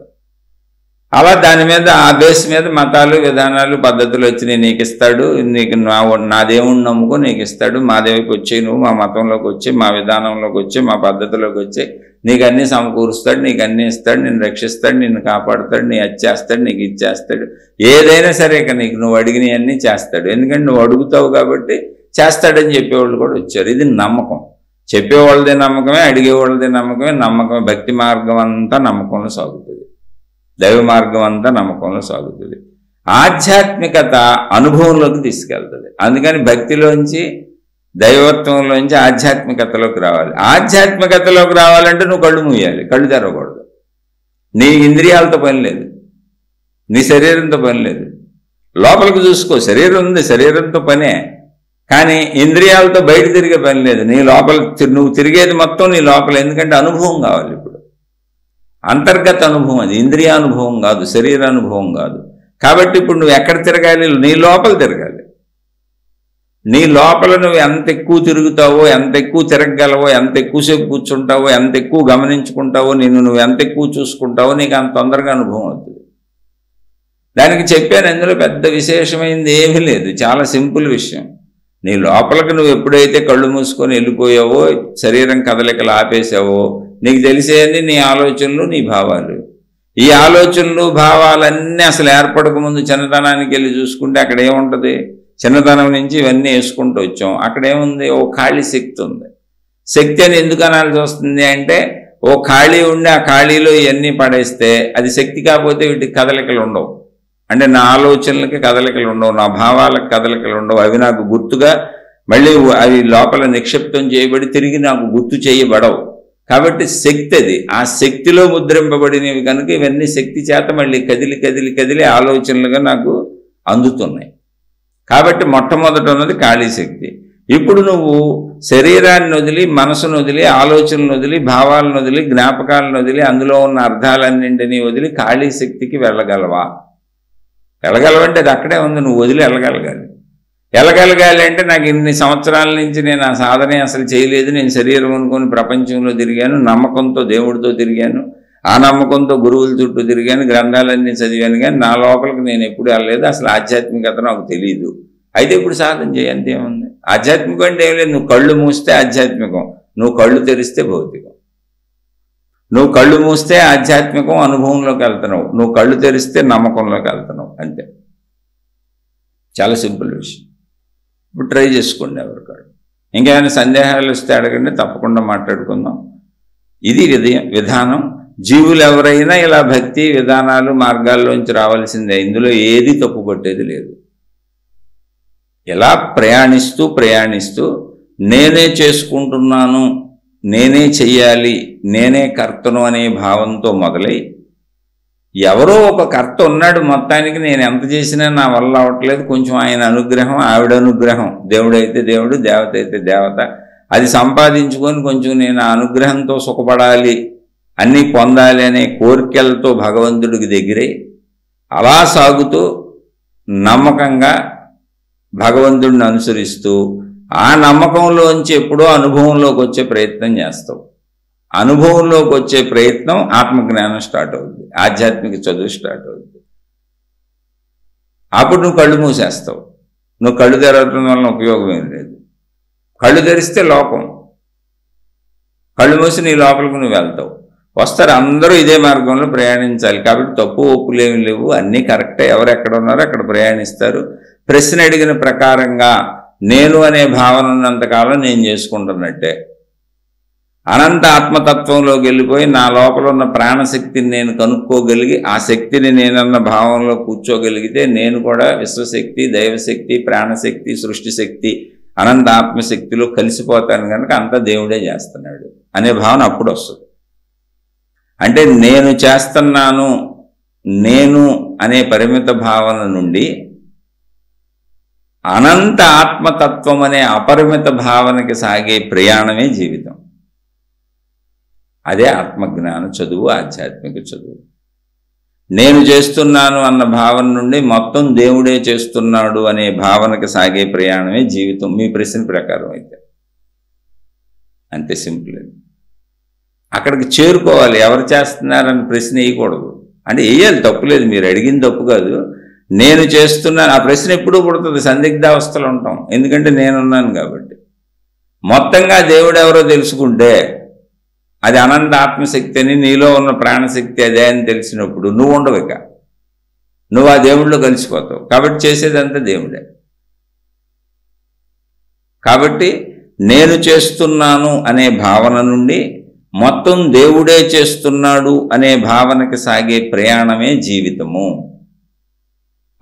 అక్కడ వరకు సాగే వరకు ఎన్ని జన్మలైనా ఎత్తుతూ ఉండవలసిందే అని మన గ్రంథాలు చెబుతున్నాయి, పూర్వీకులైన పెద్దలు చెబుతున్నారు. మీకు ఏమైనా సందేహం ఉంటే మళ్ళీ అడగండి, మళ్ళీ మాట్లాడుకుందాం. శుభమస్తు. మీకు మీ కుటుంబ సభ్యులకు మేలు చేకూరుగాక. మరొక కొత్త శీర్షికతో కలుసుకుందాం. నేను చెబుతున్నవి కేవలం నా సొంత విశ్లేషణలు, నా సొంత అభిప్రాయాలు మాత్రమే. ఎక్కడైనా తప్పుగా ఉన్నవి అని మీకు అనిపిస్తే దయచేసి నేను సామాన్యుణ్ణి, అంత జ్ఞానవంతుణ్ణి కాదు, నన్ను క్షమించి వదిలివేయండి. ఏదైనా ఒప్పుగా ఉన్నాయి, అర్థమవుతున్నాయి అని అనిపిస్తే తీసుకొని మీ జీవితంలో ఆచరించుకోండి. శుభమస్తు. మీకు మీ కుటుంబ సభ్యులకు మేలు చేకూరుగాక.